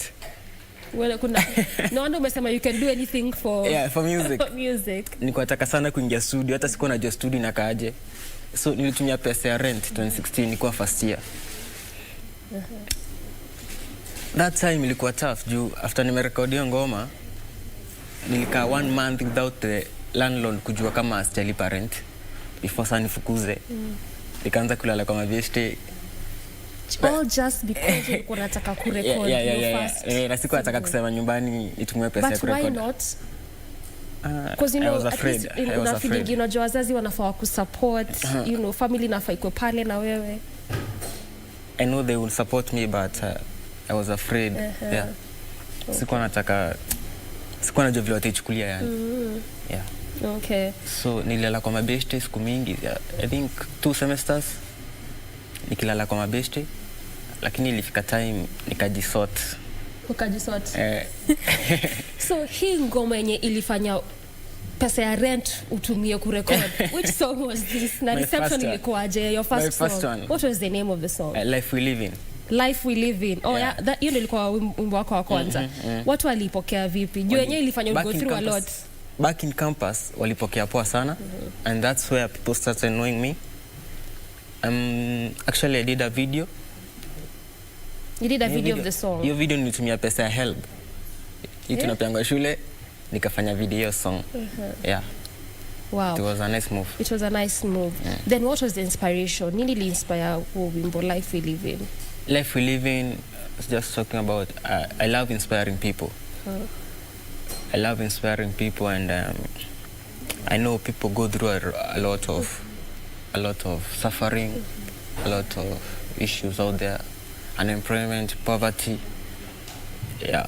So that was the main inspiration. So when you talk about inspiration, ni majorly, you know, just issues za life zenye watu wanna go through. What wanna go through. Okay. I want to help someone out there through my music. Yeah.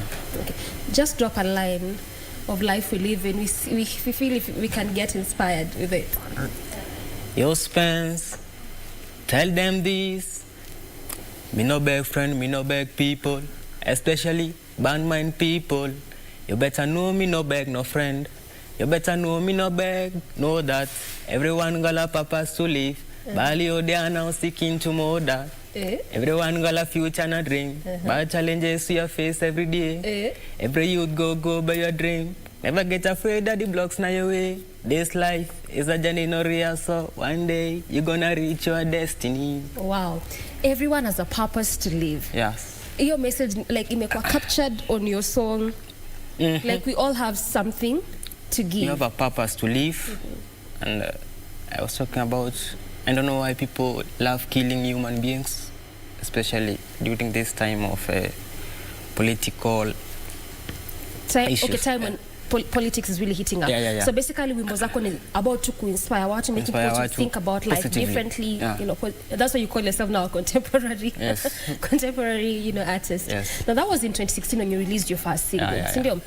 Now, umetuambia kulikuwa na quite a lot of issues because you didn't even have the cash to do the video. You had to use your rent money, Mara held money here and there. So how long did it take you between releasing your first single and the other song, your next song that you released? It didn't take me long.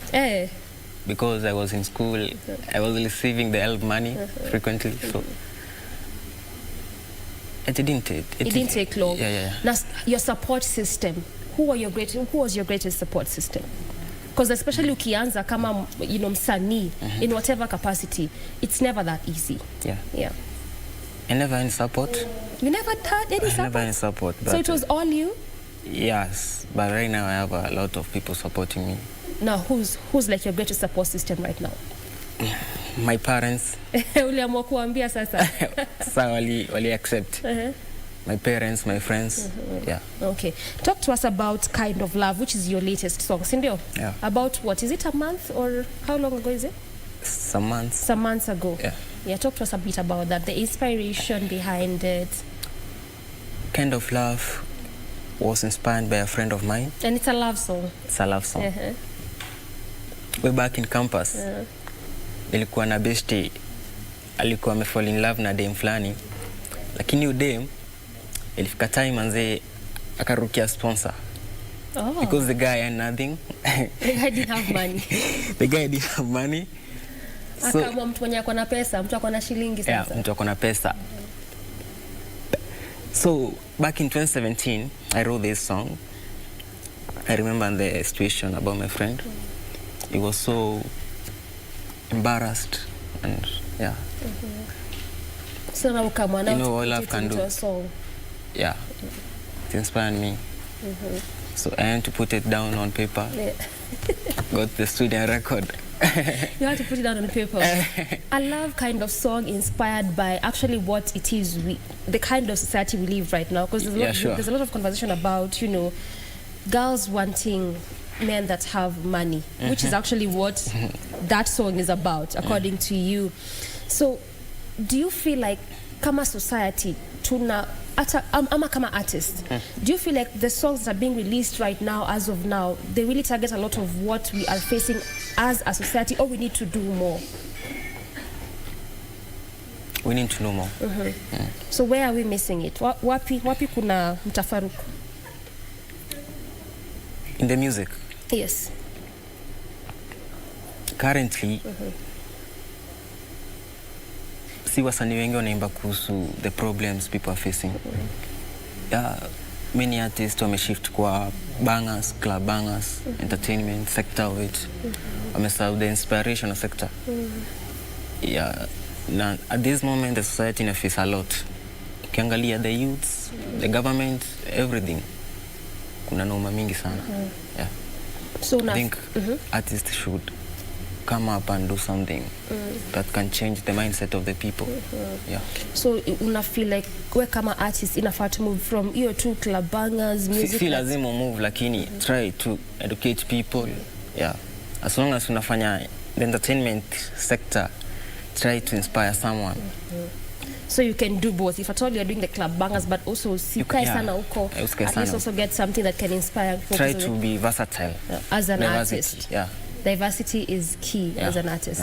So for this 4 years since you began professionally, how has it been like for you? Imekuwa vipi kwa kama msanii? Imekuwa tough. What was the toughest bit about it? It was tough because sikuwa na resources mob. And by resources I mean things like money to record, to video shoot and to market the music. Yeah. That has been the toughest bit. Yeah. Okay. And having the right people. Unajua in the music industry kuna a lot of con men. Sijui unajua hivyo. Yeah. Kuna a lot of con men. Someone is promising you something. And then, lakini ama unapiga hapatikani. So it takes time for an artist to build the right networks so that things can be smooth. But at least right now you are getting at least there. Now, yeah. Okay. So as we finalize Real Spence, what are your future projects as an artist? My future projects? I have so many. Yeah, I have so many songs recorded, but as in a video. So when everything is right, you know, during this COVID time, I was preparing a lot of things. I was creating the right networks. I was setting up the right team for my music journey. So people will see what I'm talking about soon. And as you can see, that's why I'm here today. So you should expect more and more from you? Yeah, more and more. Okay. Maybe next year, from Jan. From Jan, all the way, recording, releasing music and videos here and there. Yeah. All right. Thank you so much for your time. Thanks so much for talking to us about your journey. Also, what you feel artists need to be doing right now in regards to what you are facing as a society. Yes.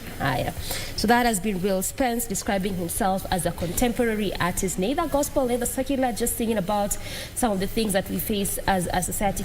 Key among them matters with poverty as well as unemployment, amongst other issues.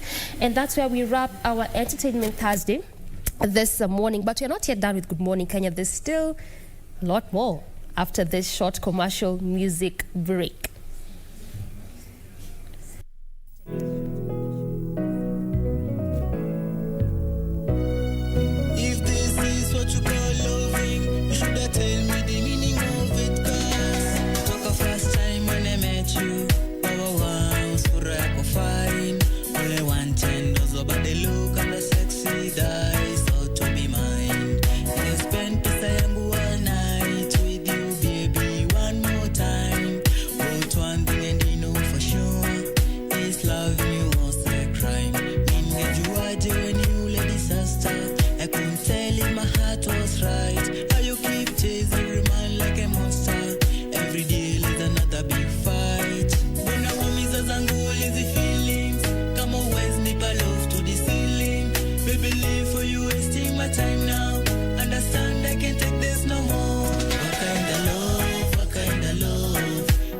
siku twapeana lie. What kind of love? Can someone explain to me why? What kind of love? What kind of love? Kila siku twapeana lie. What kind of love? What kind of love? Can someone explain to me why? Baby, I'm sorry if I ever didn't hurt you, but I'm sorry cause me can't take you. I've been a dream if I ever want you, girl, so you can't hurt me feelings again now. Nakupa love yangu baby to the fullest, nakutreat kama queen if the coolest, but you give me back girl not your finest. Could you tell me mommy what you're up to every day? Love competitive, hizi drama zako ni repetitive sana. Look at you today mbona waniumiza why baby na yeah, mbona waumiza zangu hizi feelings kama uwezi nipa love to the ceiling.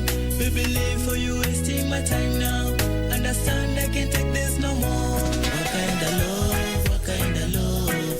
Kila siku twapeana lie. What kind of love? What kind of love? Can someone explain to me why? What kind of love? What kind of love? Kila siku twapeana lie. What kind of love? What kind of love? Can someone explain to me why? Mbona humiza zangu hizi feelings kama uwezi nipa love to the ceiling. Baby live for you wasting my time now, understand I can't take this no more. What kind of love? Why? Kila siku twapeana lie. What kind of love? What kind of love? Can someone explain to me why? What kind of love? What kind of love? Kila siku twapeana lie. What kind of love? What kind of love? Can someone explain to me why? What kind of love? What kind of love? Kila siku twapeana lie. What kind of love? What kind of love? Can someone explain to me why? What kind of love? Kila siku twapeana lie.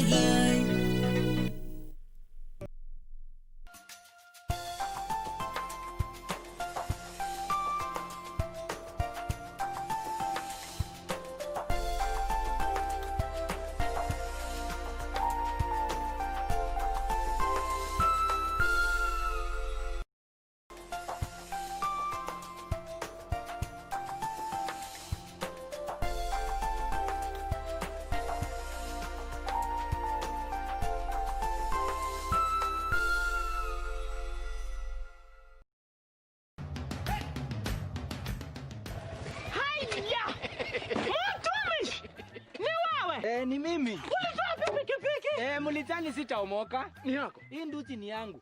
Niliwahi pale Quickbit. Quickbit? Quickbit imekuja kusaidia wananchi kama sisi. Nilinunua 399 shillings. Juu nilikuwa the lowest unique bidder. 399 shillings. Quickbit shilingi moja unaweza nunua pizza. Shilingi mbili unaweza nunua microwave. Shilingi tano unaweza nunua hata gari. So tupeleke huko hata mtu aende huko. Jiunga na Quickbit ni rahisi. Enda kwenye M-Pesa, bonyeza paybill kisha weka business number 4032353. Kwenye account weka kodi ya bidhaa unayotaka na bidi yako ya chini zaidi. Kwa mfano TV 16. Kisha weka shilingi 20 tu kama idadi yako. Weka bidi yako pia kwenye www.quickbit.co.ke. Kumbuka, bidi ya chini zaidi ya kipekee ndio ununua. Quickbit, bidhaa bora kwa bei ya chini.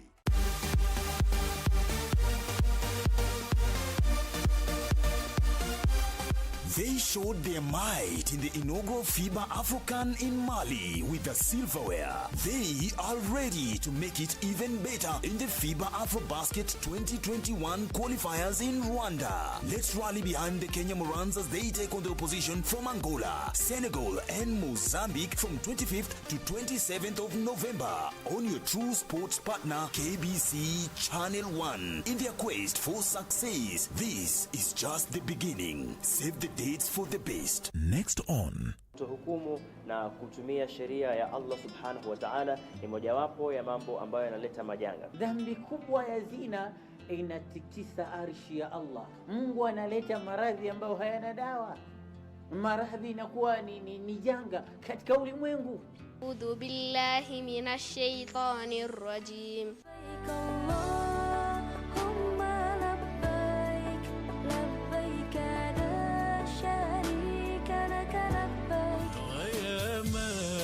Penzi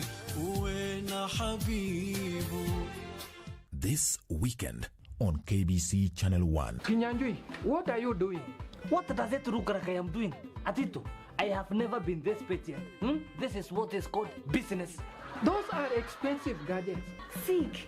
Talk of selfish. I thought mothers were supposed to be taking care of their children and kids. Until when they get old, then you become the mom. But I am not old enough. I don't want to be a mom. How can I be a mommy to my mommy and a mommy to my brother? Mr. Tisha, did we offend you? Why would you think that, this is not the time for stories, Kinandri. This is so boring. Common law. Classmates, every Saturday on KBC. This weekend on KBC Channel 1. Wiki hii kwenye mkulima tutalima mchicha aina ya Grain Amaranth. Hii mchicha iko tofauti na zile mchicha mengine ni kwa sababu huwa inazaa kichwa kikubwa. Hiyo kichwa imejaa mbegu ndogo ndogo, na hiyo mbegu iko na dhamana sana kwa mwili ya mwanadamu kwa sababu iko na rotuba nyingi sana. Kisha tukuze tree tomatoes. Basi usikose kujiunga nasi kila Jumapili saa 9:30 hapa KBC Channel 1 kwa uondo kamili.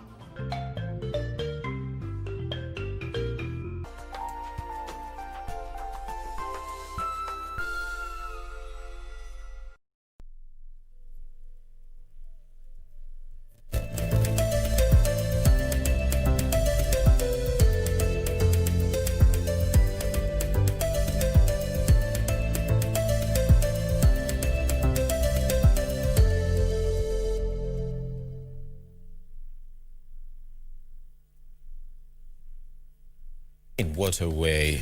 And we apologize, by the way, because I know, mkoapo, tunatesa, and it is what it is. But guys, it's Thanksgiving. It usually happens in the US every fourth weekend of November. Fourth Thursday. Yeah, fourth Thursday actually of November. And courtesy of our American friends, we decided who were courteous enough to pass on this turkey to us, so that we are able to celebrate it with them. I'm talking about the American Embassy right here in Nairobi, headed by Kyle McCarter. And we'll be getting through the process and the tradition behind Thanksgiving in a bit, as we even carve the turkey and get to understand the significance of this particular tradition, which dates back way back to 1621. Pilgrims were giving thanks for a harvest, and it was attended, I guess, by 93 locals and 53 pilgrims. That is as per Edward Wilson, an attendee who had attended the very first Thanksgiving back in the year 1621. Traditionally, it's been marked since George Washington was in office, courtesy of a request by Congress, but it has been on and off until it got to a place where it was actually normalized and it became a holiday, which currently is way bigger than Christmas. So ladies, yes, one of the ways through which Thanksgiving is marked is by thanking God for something that you feel, is worth thanking God for. So I would like to begin with you, Regina, in the spirit of Thanksgiving. Going what around are you the table thankful for today? I had a feeling it would start here. What are you thankful for today? I'm thankful that I'm alive. We take it for granted, just waking up in the morning and, just being alive. Yeah. So I'm grateful that I'm alive. I'm in good health. My children are alive and in good health. Basically, I'm thanking God for my family. Over the year, and especially this year, it has proven that family remains constant. Family remains constant totally. That's the only thing that actually does. All right. Doreen, what are you thankful for this year? I think for me, it's just like what Trey has said, because you see, 2020, even when you began the show, I mentioned that this is probably that year that has shown us a lot. And for me as a person, to still have my family, everyone is actually alive. No one passed on. My parents are there. My siblings are there. Everyone that is important to me is still there, and they are well in good shape. No one has been to hospital at any point in time. So I think for me, that is a lot to be grateful for. And also, just to be at Kenya Broadcasting Corporation, especially when this year began. wasn't easy for me, but to still be here in this space working is a lot that I'm grateful to God about. Right. Yeah. Jane, Yes. what are you thankful for this year? Something that both the ladies have mentioned, and this is mostly looking at the health aspect, and also given the fact that we have all been at work, in the line of duty, interacting with guests here and there. You never know where they came from. You don't know who they were in contact with, and especially for me, having a newborn baby, looking at how fragile that would have how fragile his health is, and the fact that I come to work every single day, interact with so many different people, but still remain to be healthy and not having contracted COVID during this tough time. So health is one thing I am thoroughly grateful for on this Thanksgiving Day. I'm thankful for life. And I'm thankful for something very rather personal. You know, what was intended for harm, God made it for good. Sam. Turned it into good. Sam. And for that I am thankful. Hallelujah. From the bottom of my heart. Because Beautiful jump ashes. cuts are also beautiful. Beauty for ashes. And I thank God for that. Looks like a testimony really, there. Really do. I can sum it up in so many career-wise, health-wise, personally. I've gone through experiences in 2020, but God has not wasted any one of them.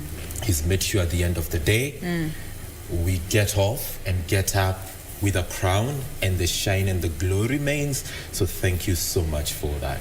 I don't want to go into details because I don't want to get emotional, and it's Thanksgiving. Hakuna Tuseme tu machozi. jump cuts. Yeah, Hakuna it wasn't, machozi. I don't even Then call remember, it a jump cut anymore. then also I remember- call it the will of God. Okay. Hivyo ndivyo alikuwa anataka iwe. Sister, there's something that we've forgotten to give thanks for. Production is never a one-man show. Absolutely. We cannot be doing this every Monday through Thursday. January, we are almost to December alone. There are people behind the screens who give you good picture. There are people who are minding the sound, giving us good sound. There are people who are mixing it all. I'm grateful to be part of a team that is focused and headed in the same direction. That's very true. And also, just to add on to something, God was gracious enough to give me 3 ladies for co-hosts. It was very deliberate because they have taken care of me. Oh my God. You had to throw that They in. fed me. Oh, of course, he has to be grateful for motivated that. me, They have cultivated me. They check on me. They have my back. We wake I you mean, up. What else would an alpha male like me want? Oh my God. Okay, Thank so you una so choma. much. And asanteni sana for choosing KBC Channel 1 Good Morning Kenya every Monday to Thursday to kickstart your morning. We take you not for granted. As I say over and over again, asanteni kwa kuja always. Thanks for coming. All right. Now let's get to listening to a message by the U.S. Ambassador to Kenya, that is Kyle McCarter. This is what he had to say about Thanksgiving this year. It's Thanksgiving time, and so we just wanted to deliver a very brief message to you and just say we're thankful for the relationship between the United States and Kenya. So Thanksgiving was celebrated, the first Thanksgiving in 1621, and that's when the Pilgrims came over to the United States from Great Britain. And the very first Thanksgiving was celebrated after a very treacherous voyage on the way over here, and they joined the Native Americans and had a big feast. That's what we do today. And We have a then- big feast. And so numerous of our founders made declarations of Thanksgiving, but it wasn't until 1863 where President Abraham Lincoln made it an official national day of thanks and holiday. And so today we just wanted to we want to take this time to just pause and reflect, especially in the year 2020. We've gone through so much. We've gone through so many trials, so many hardships, and we're still going through them. But we need to just stop and say thank you to the one who has provided all these blessings for us, and say thank you, God, for what you've done. And together, we wanted to do that with you and recognize that there is hope, kuna tumaini, and we will remain thankful, we will remain grateful, and there's great power in being grateful. And so from the United States of America, we want to say that we are thankful for Kenya and the Kenyan people and the special relationship that we have with you. It's a great day to get together with your family and friends. So especially from our family and our home to yours, we wish you a very happy Thanksgiving. Happy Thanksgiving.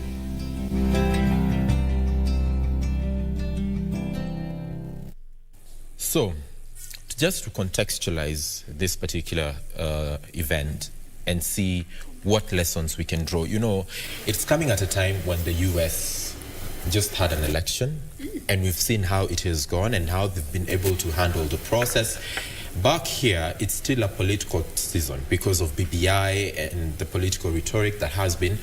And even as we prepare for 2022, guys, I don't know whether there are any lessons we're able to derive from America, because even Wycliffe Muga today in the Star was writing an opinion that we can still learn a lot when it comes to the US election. We can still learn a lot from Thanksgiving and contextualize it here. The sounds you hear, it's Regina. She just can't be patient. She wants us to carve, but we shall be carving in just a short while. Oh God, now I'm kisu, but I'm safe. So let me start with you, Doreen. Well, what's the lessons in regards to Thanksgiving? Thanksgiving and what we can borrow as Kenya at the end of the day. And this is no spirit of Thanksgiving, by the way. Cannot yet aliambiwa Nakumbuka ile video when Meru women are auditioning you just being a wife. a sharp Doreen is saying something, ladies. I think for me, when it comes to election, at least the bit part of peace, maintaining peace during elections, because when it comes down to Africa, and even here Kenyans, even before the voting day, I don't know what usually happens. There's just a bit of chaos here and there. The political the heat is just too much. So I think a bit of peace here and there is what we can borrow, and also continuously being grateful when it comes to the spirit of Thanksgiving. Like we mentioned, and we'll keep mentioning all the time, there's always a lot to be grateful about when it comes to life. You see, sometimes we always tend to think that, you know, when I have a lot of money, when I have everything that I need, that's all I need to be grateful for. But always, all the time, there's always something to be thankful and grateful to God about. So that's, for me, I think that's one of the things that we can borrow, even as we talk about Thanksgiving. That is key. That is very, very key. Jane? Just looking at how they managed to go through with their elections, issues to do with mailing your vote. I think that is progress that we hope to get to as a country. But just looking at how things were, it is one of the most historic elections that they have had as a country. And in as much as there was so much tension in the states, different states, Biden supporters, Trump supporters, even after the elections, I think one thing we need to remember as a people is there is life after elections. There is businesses we get to after elections. There are children to take care of after elections. So in as much as there was so much tension going on there, it didn't erupt to what people may have expected it to erupt to. And that is a level of soberness that I hope we can emulate as a people and realize, in as much as we support this leader or this other leader, at the end of the day, they also get back to their lives, move on, regardless to whether they won or they didn't win, and you remaining there to fight your fellow Kenyan because they did not vote with you or the leader that you wanted was not the one who won. I think we need to go past that and just look at life beyond elections. Nice. Ray? Well, that has already been said, the peace and that. But also, in light of what we're celebrating today, Thanksgiving, now President Donald Trump and his first lady, that is Melania Trump, have pardoned the official Thanksgiving turkey at the White House yesterday.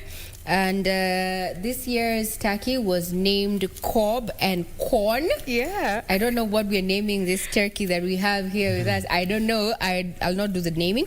And, you know, this Cobb and Corn are going to retire to their new home in the campus of Iowa State University. And this has been a tradition since 1947. And, you know, even the date of this pardoning of this particular turkeys, you know, and these are turkeys that are gifted to the White House from the poultry industry. It says even Abraham Lincoln did the same. Yes. So yeah, indeed, this is the history of the United States of America as well as Canada, where, you know, they hold Thanksgiving, the 4th of fourth Thursday of November every year. It was actually Lincoln who officially put Thanksgiving on made it a holiday. Yes, on the fourth Thursday of every November, because before that it was on, off, then it would be on a Friday, back also. After that, he was like, you know what? It's going to be on Thursday. Yeah. Just like every Thursday, right? Exactly. I saw what you did there. All right, I saw what you did there. Wow. Regina mentioned the issue to do with name. I feel like we should name it. And I think I know where this is headed. Go ahead.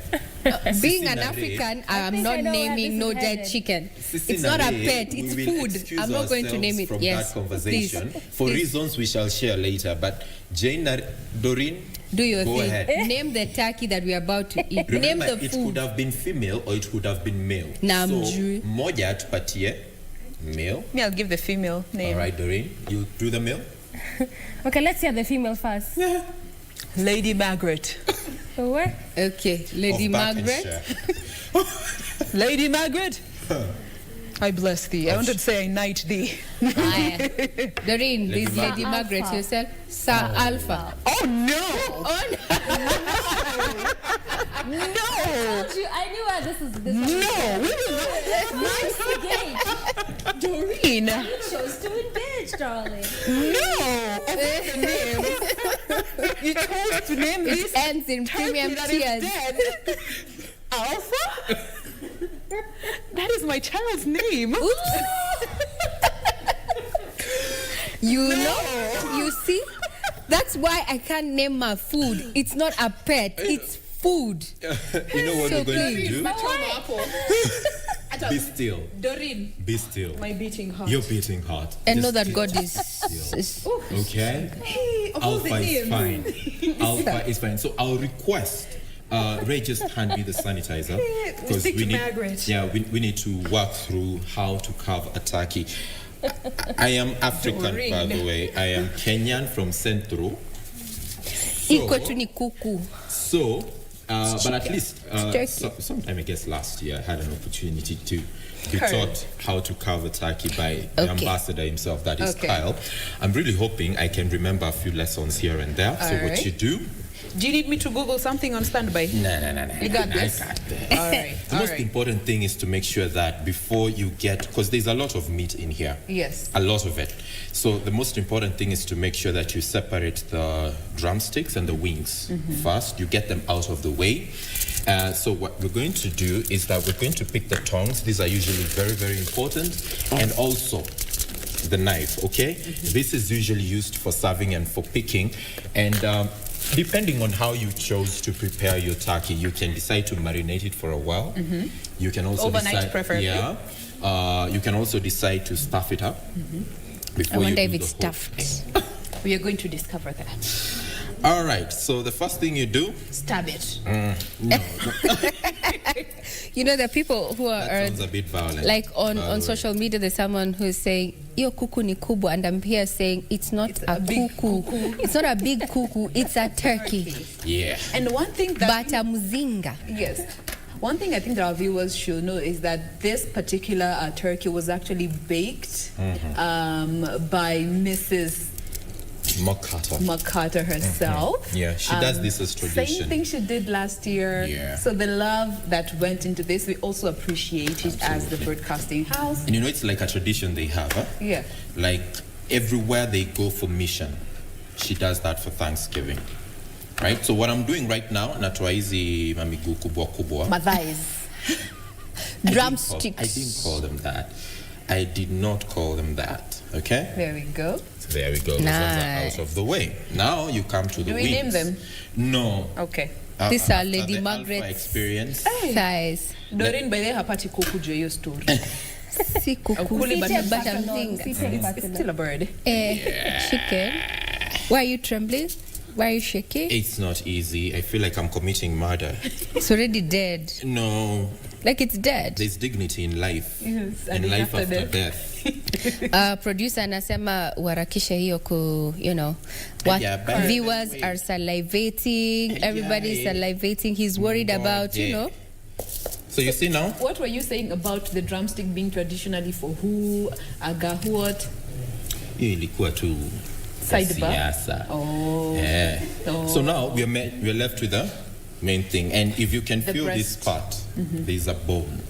Okay, so what you do, depending on the size that you'd like to serve yourself, or depending on, The number of people present. you can now start carving. And then it goes just so smoothly. Because this is majorly meat. So you know now? Yeah, so you can now Curve give me and the serve. small plates. So now once it's there, it can be served. If you'd like your piece whole, you can have it the way it is. If you'd like to shred it into smaller pieces, kwa raha zako. All right? Jipe mwenyewe. Yeah. And so there we go, carving. you keep doing this. This is essentially. What's the story behind having to carve the turkey while you're upstanding? It's very hard to carve a turkey when you're seated. Because, or maybe of the size, The yeah? size and everything. Like when wanasema cutting the turkey. It's not cutting the turkey. Again, the proper term is carving a turkey. Fadhili. So we will not be here, okay, and show you how to, ati tuikatakate yote. Lakini of course, we are Kenyan at the end of the day. Kuna zile parts zinakuliwa na mwanaume, na kuna zile parts zinakuliwa na that is not American tradition. I'm just saying back here in Kenya. Sindio Doreen? Exactly. Yeah, so of course, traditionally, kuna zile parts mimi nitakula. Na tunazijua. Okay? Na kuna zenye wataku. Yeah. Hapo ndipo tuko, ladies. So that's how to carve a turkey. So this part, keep going, depending on your size, not on your size, on the size that you prefer and how you prefer having your turkey shredded. Yeah. Kulingana tu na raha yako, just do you. And then, yeah. So I'm not too sure whether this one was stuffed. Was a wait. I think it's just the bell. You didn't do that. I thought you had an issue with me handling the neck, but what you've done there is. So, I thought there was dignity in there. That is how you cover turkey. All right. From the few lessons I can remember from Kyle. Sir, I hope I've done you proud. So there's a source. So how do you dip it? Anytime. Like, people prefer having their meat, all right? Even with the seasoning. There's the way you'd love to season your meat. Oh, yeah. Even when it comes to marination, there are those ingredients you would prefer. And one man's meat is another's, popcorn. I won't say poison because there's no way this can be Actually, poison. when you're marinating meat, you can actually even try some not so ripe papaya, rub it onto the meat, leave it overnight, then season. Yeah, and beef. And so it makes it very tender. When you use the papaya, it makes it very tender. Oh, papaya ni pai. Yenye imeiva. Popo. Whatever. Unajua hapa watu wenye shasema kuku kubwa. It's a turkey. Bata mzinga. Si kuku. Huyo mtu amesema kuku kubwa, anataka kujua ni nani huyo.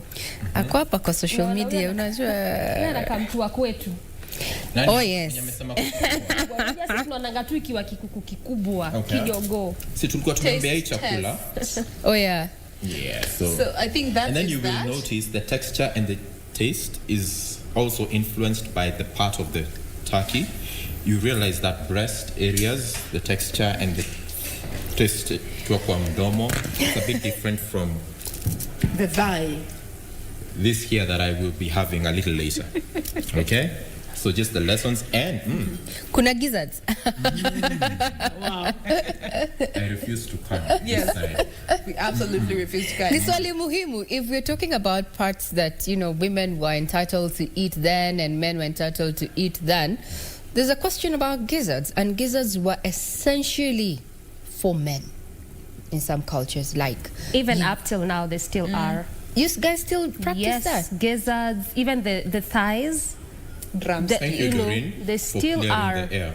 The thighs. But what we know that was then, this is now. Niwekewe hizi mahali tafadhali.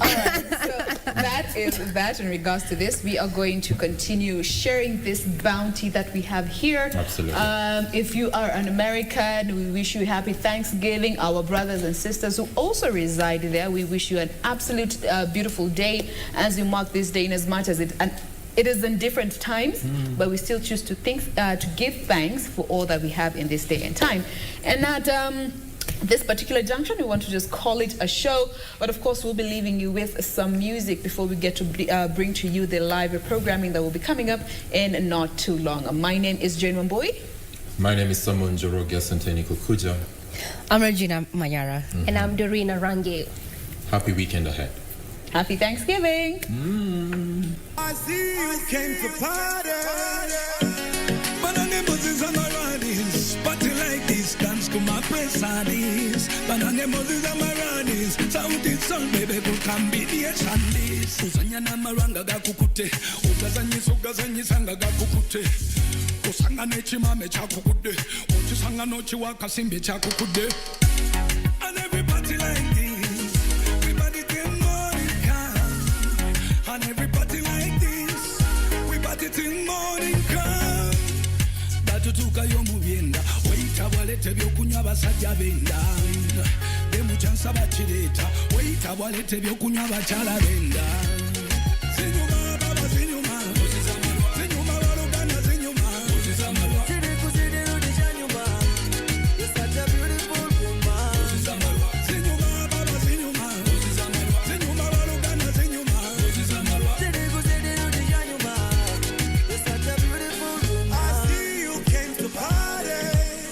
And you're looking for love in all the wrong places.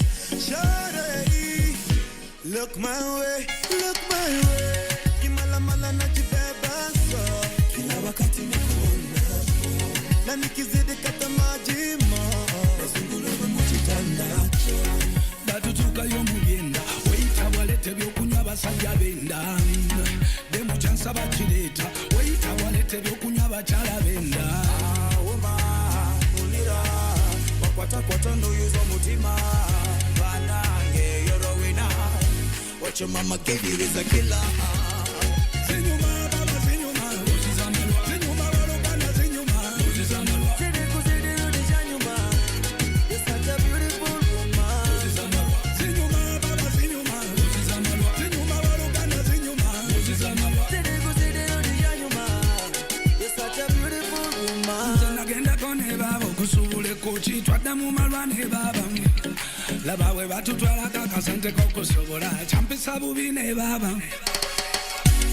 And every party like this, we party till morning come. And every party like this, we party till morning come. Kimala mala na jibeba so.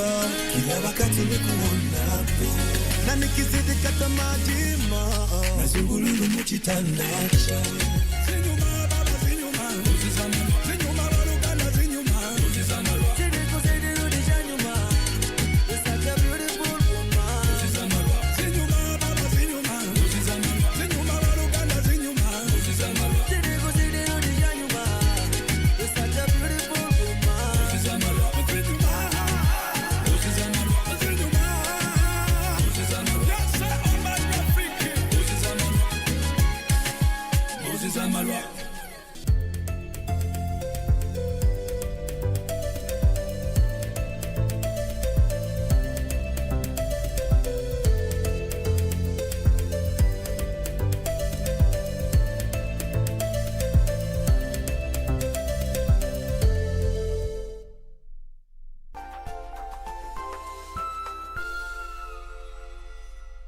Tonight on KBC Channel 1.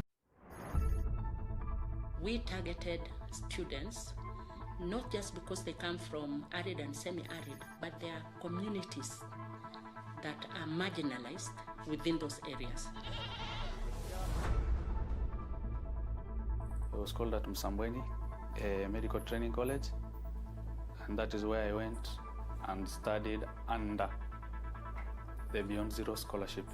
I was recruited under the Universal Health Coverage Program as a community health nurse. I'm happy that the county governments, where these students are drawn from, have taken it very positive to ensure that they employ them. I continue to invest in training and skills building of community nurses and health workers by expanding the number of Beyond Zero scholarships from 100 to 200 in the next year.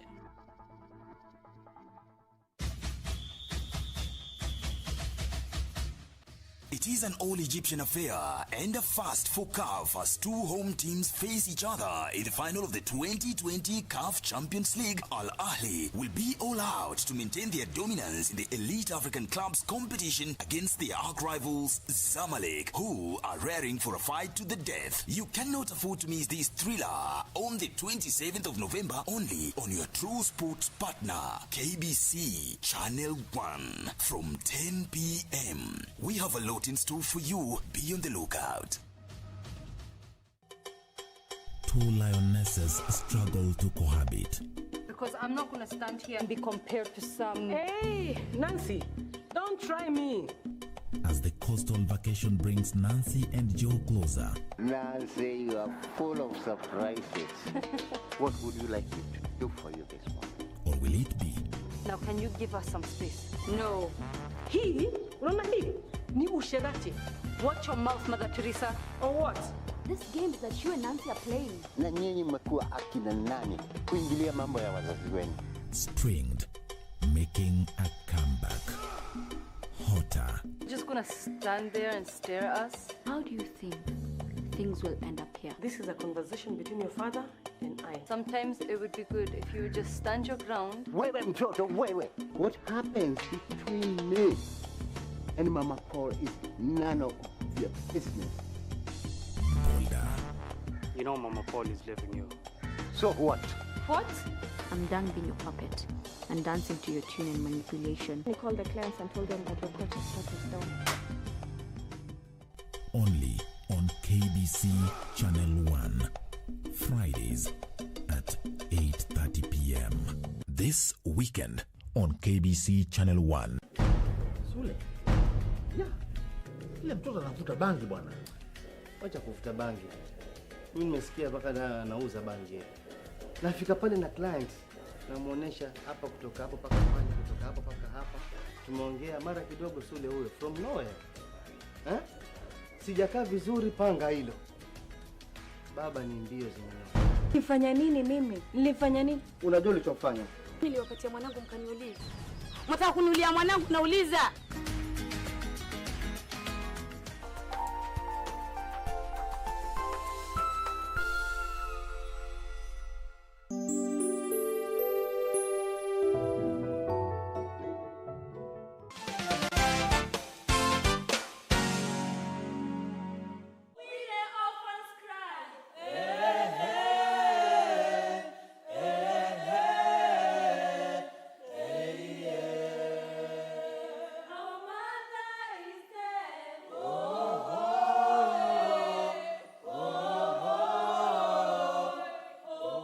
From the 22nd through the 25th of September, theatre lovers were treated to an interesting and thought-provoking exploration of death as life's inevitable ultimate exit door.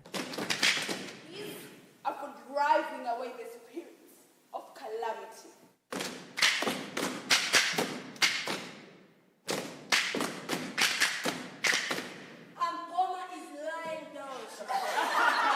Edufa is Efua Sutherland's Ghanaian adaptation of Euripides' Alcestis, in which she reviews death as an occurrence that brings fear. Crime, and perhaps seek solution by bringing you to secular justice, as it is to try and save a woman's life. Our solution probably lies in the paths of prayer. Edufa, produced by Gilbert Lucalia and directed by Carol Odongo, stars and features names such as Peter Kawa as Edufa, Jackie Nyaminde as Segua, Veronica Washeke as Ampoma, Edufa's wife, Ian Bogwa as Kankam, Edufa's father, and Mwajuma Bahati as Abena, Edufa's younger sister. She that lies in there must recover if ever I am to come to rest. I love my wife. I love her. My confidence is her hope and her faith in me mine. So are we locked. This play on the themes of love, deceit, and ancient traditions evolve around Edufa, an educated man who commands lots of respect in the community. Aha! The giver himself. We greet you. I answer.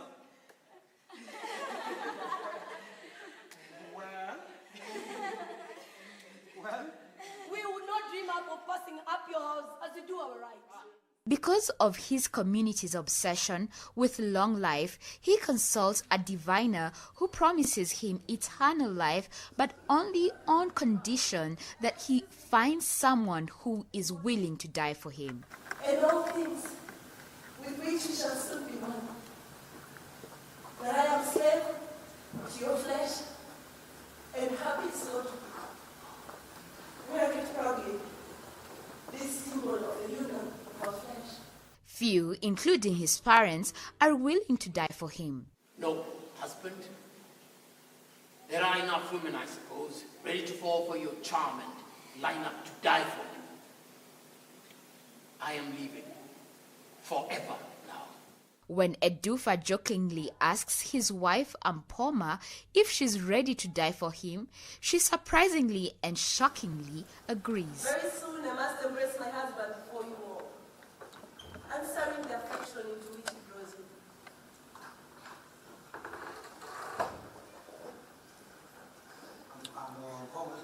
Sorry.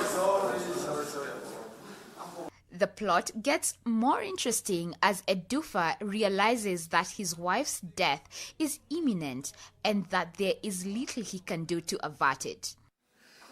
If you see my father, call him back that I may weep on his shoulder. Thank God, is it true that she is dead? What is all this about, Charles? I want it. This is the point the audience really wants to know how things will end up.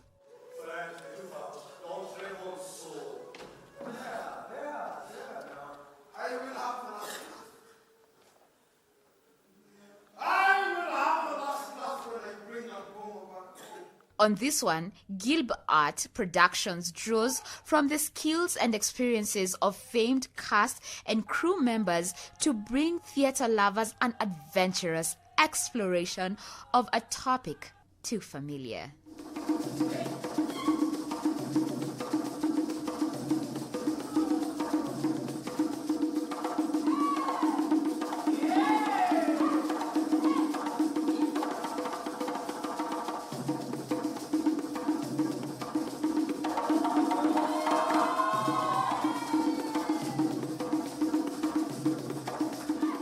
I was part of the chorus. The chorus is a team in the play who sing and dance and they perform rituals and rites. And they played the little girls in the chorus. My character is deformed, so he sort of looks like this all along. So what I did was, at home, I didn't choose this hand because, of course, I can't walk in the street like this. People will start giving me coins. So what I did was, when I got home, I switched off this hand. And that's all. For 7 weeks, I've been doing that. So for the show, you won't see this hand moving. Do that for idiots, I find. All right. Now, tell me quickly what I would like. Sometimes I feel like if you give a really good show, you get a really good audience. If you give a terrible show, the next time you'll get no one to watch your show because they know your work is bad. There was a lot of dancing, so we really had to exercise and get fit for this because most of us were not even professional dancers when we were auditioning. And there had to be a lot of work that the choreographer threw in. So we'd come and do exercises, voice exercises, physical exercises. That's what it took. And it's like for 7 good weeks, we just came rehearsing and doing all that to be ready to do the performances. So in 2 hours.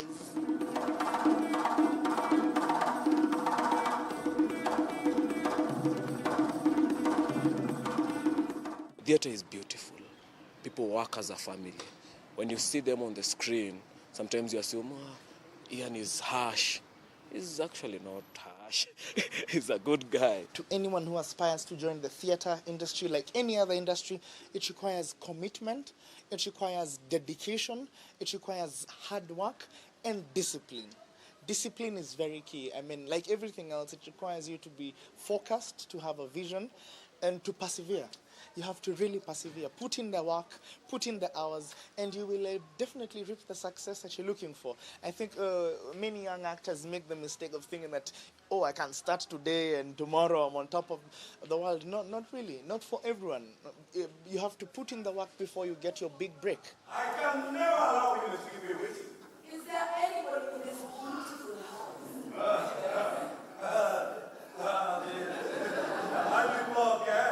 As an actor or an actress, the most important thing, you need to be disciplined. Without discipline, there's nothing you can ever do. There's nowhere you will ever go. If you want to make it as an actor, research. Know what you're getting yourself into. Because I want to be an actor. I'll come for an audition, I get a job. Okay? Then how do I grow from that job? Through research. You read a lot of books, you watch a lot of things on YouTube. You get to learn so that the next time you get on stage, people are actually impressed. It is that evil child on which the oath was sworn. We cannot ever forget it. We cannot live without it now. What? Something to do for something? This is something that has not been done for quite a long time in the Kenyan stage industry, like in stage plays and stuff, because people are so used to slapstick comedy, they come, laugh, and go home. But this is something different. It incorporates all the three angles of art, that is music, dance, and acting. Most people shy away from that because people are like, it's too much work, we can't do all that. So that is the difference that Edufa actually brings into the industry.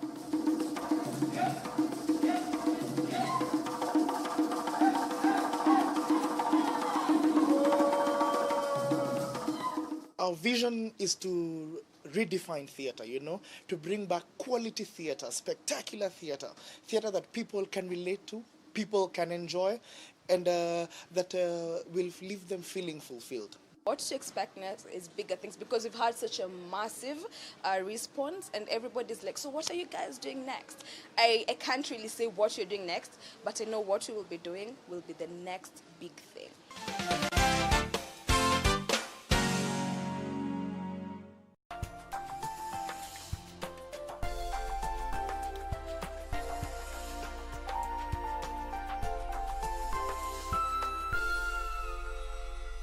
When the world changed, it made us go back to the simple joys and love the little things even more, like serving up your best, eating together, and sharing more. Now, we'll take nothing for granted and always remember to taste the simple joys.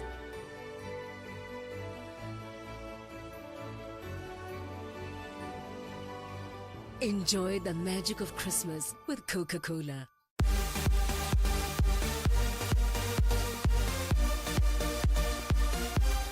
They showed their might in the inaugural FIBA African in Mali with the silverware. They are ready to make it even better in the FIBA AfroBasket 2021 qualifiers in Rwanda. Let's rally behind the Kenya Morans as they take on the opposition from Angola, Senegal, and Mozambique from 25th to 27th of November on your true sports partner KBC Channel 1 in their quest for success. This is just the beginning. Save the dates for the best. Tonight on KBC Channel 1.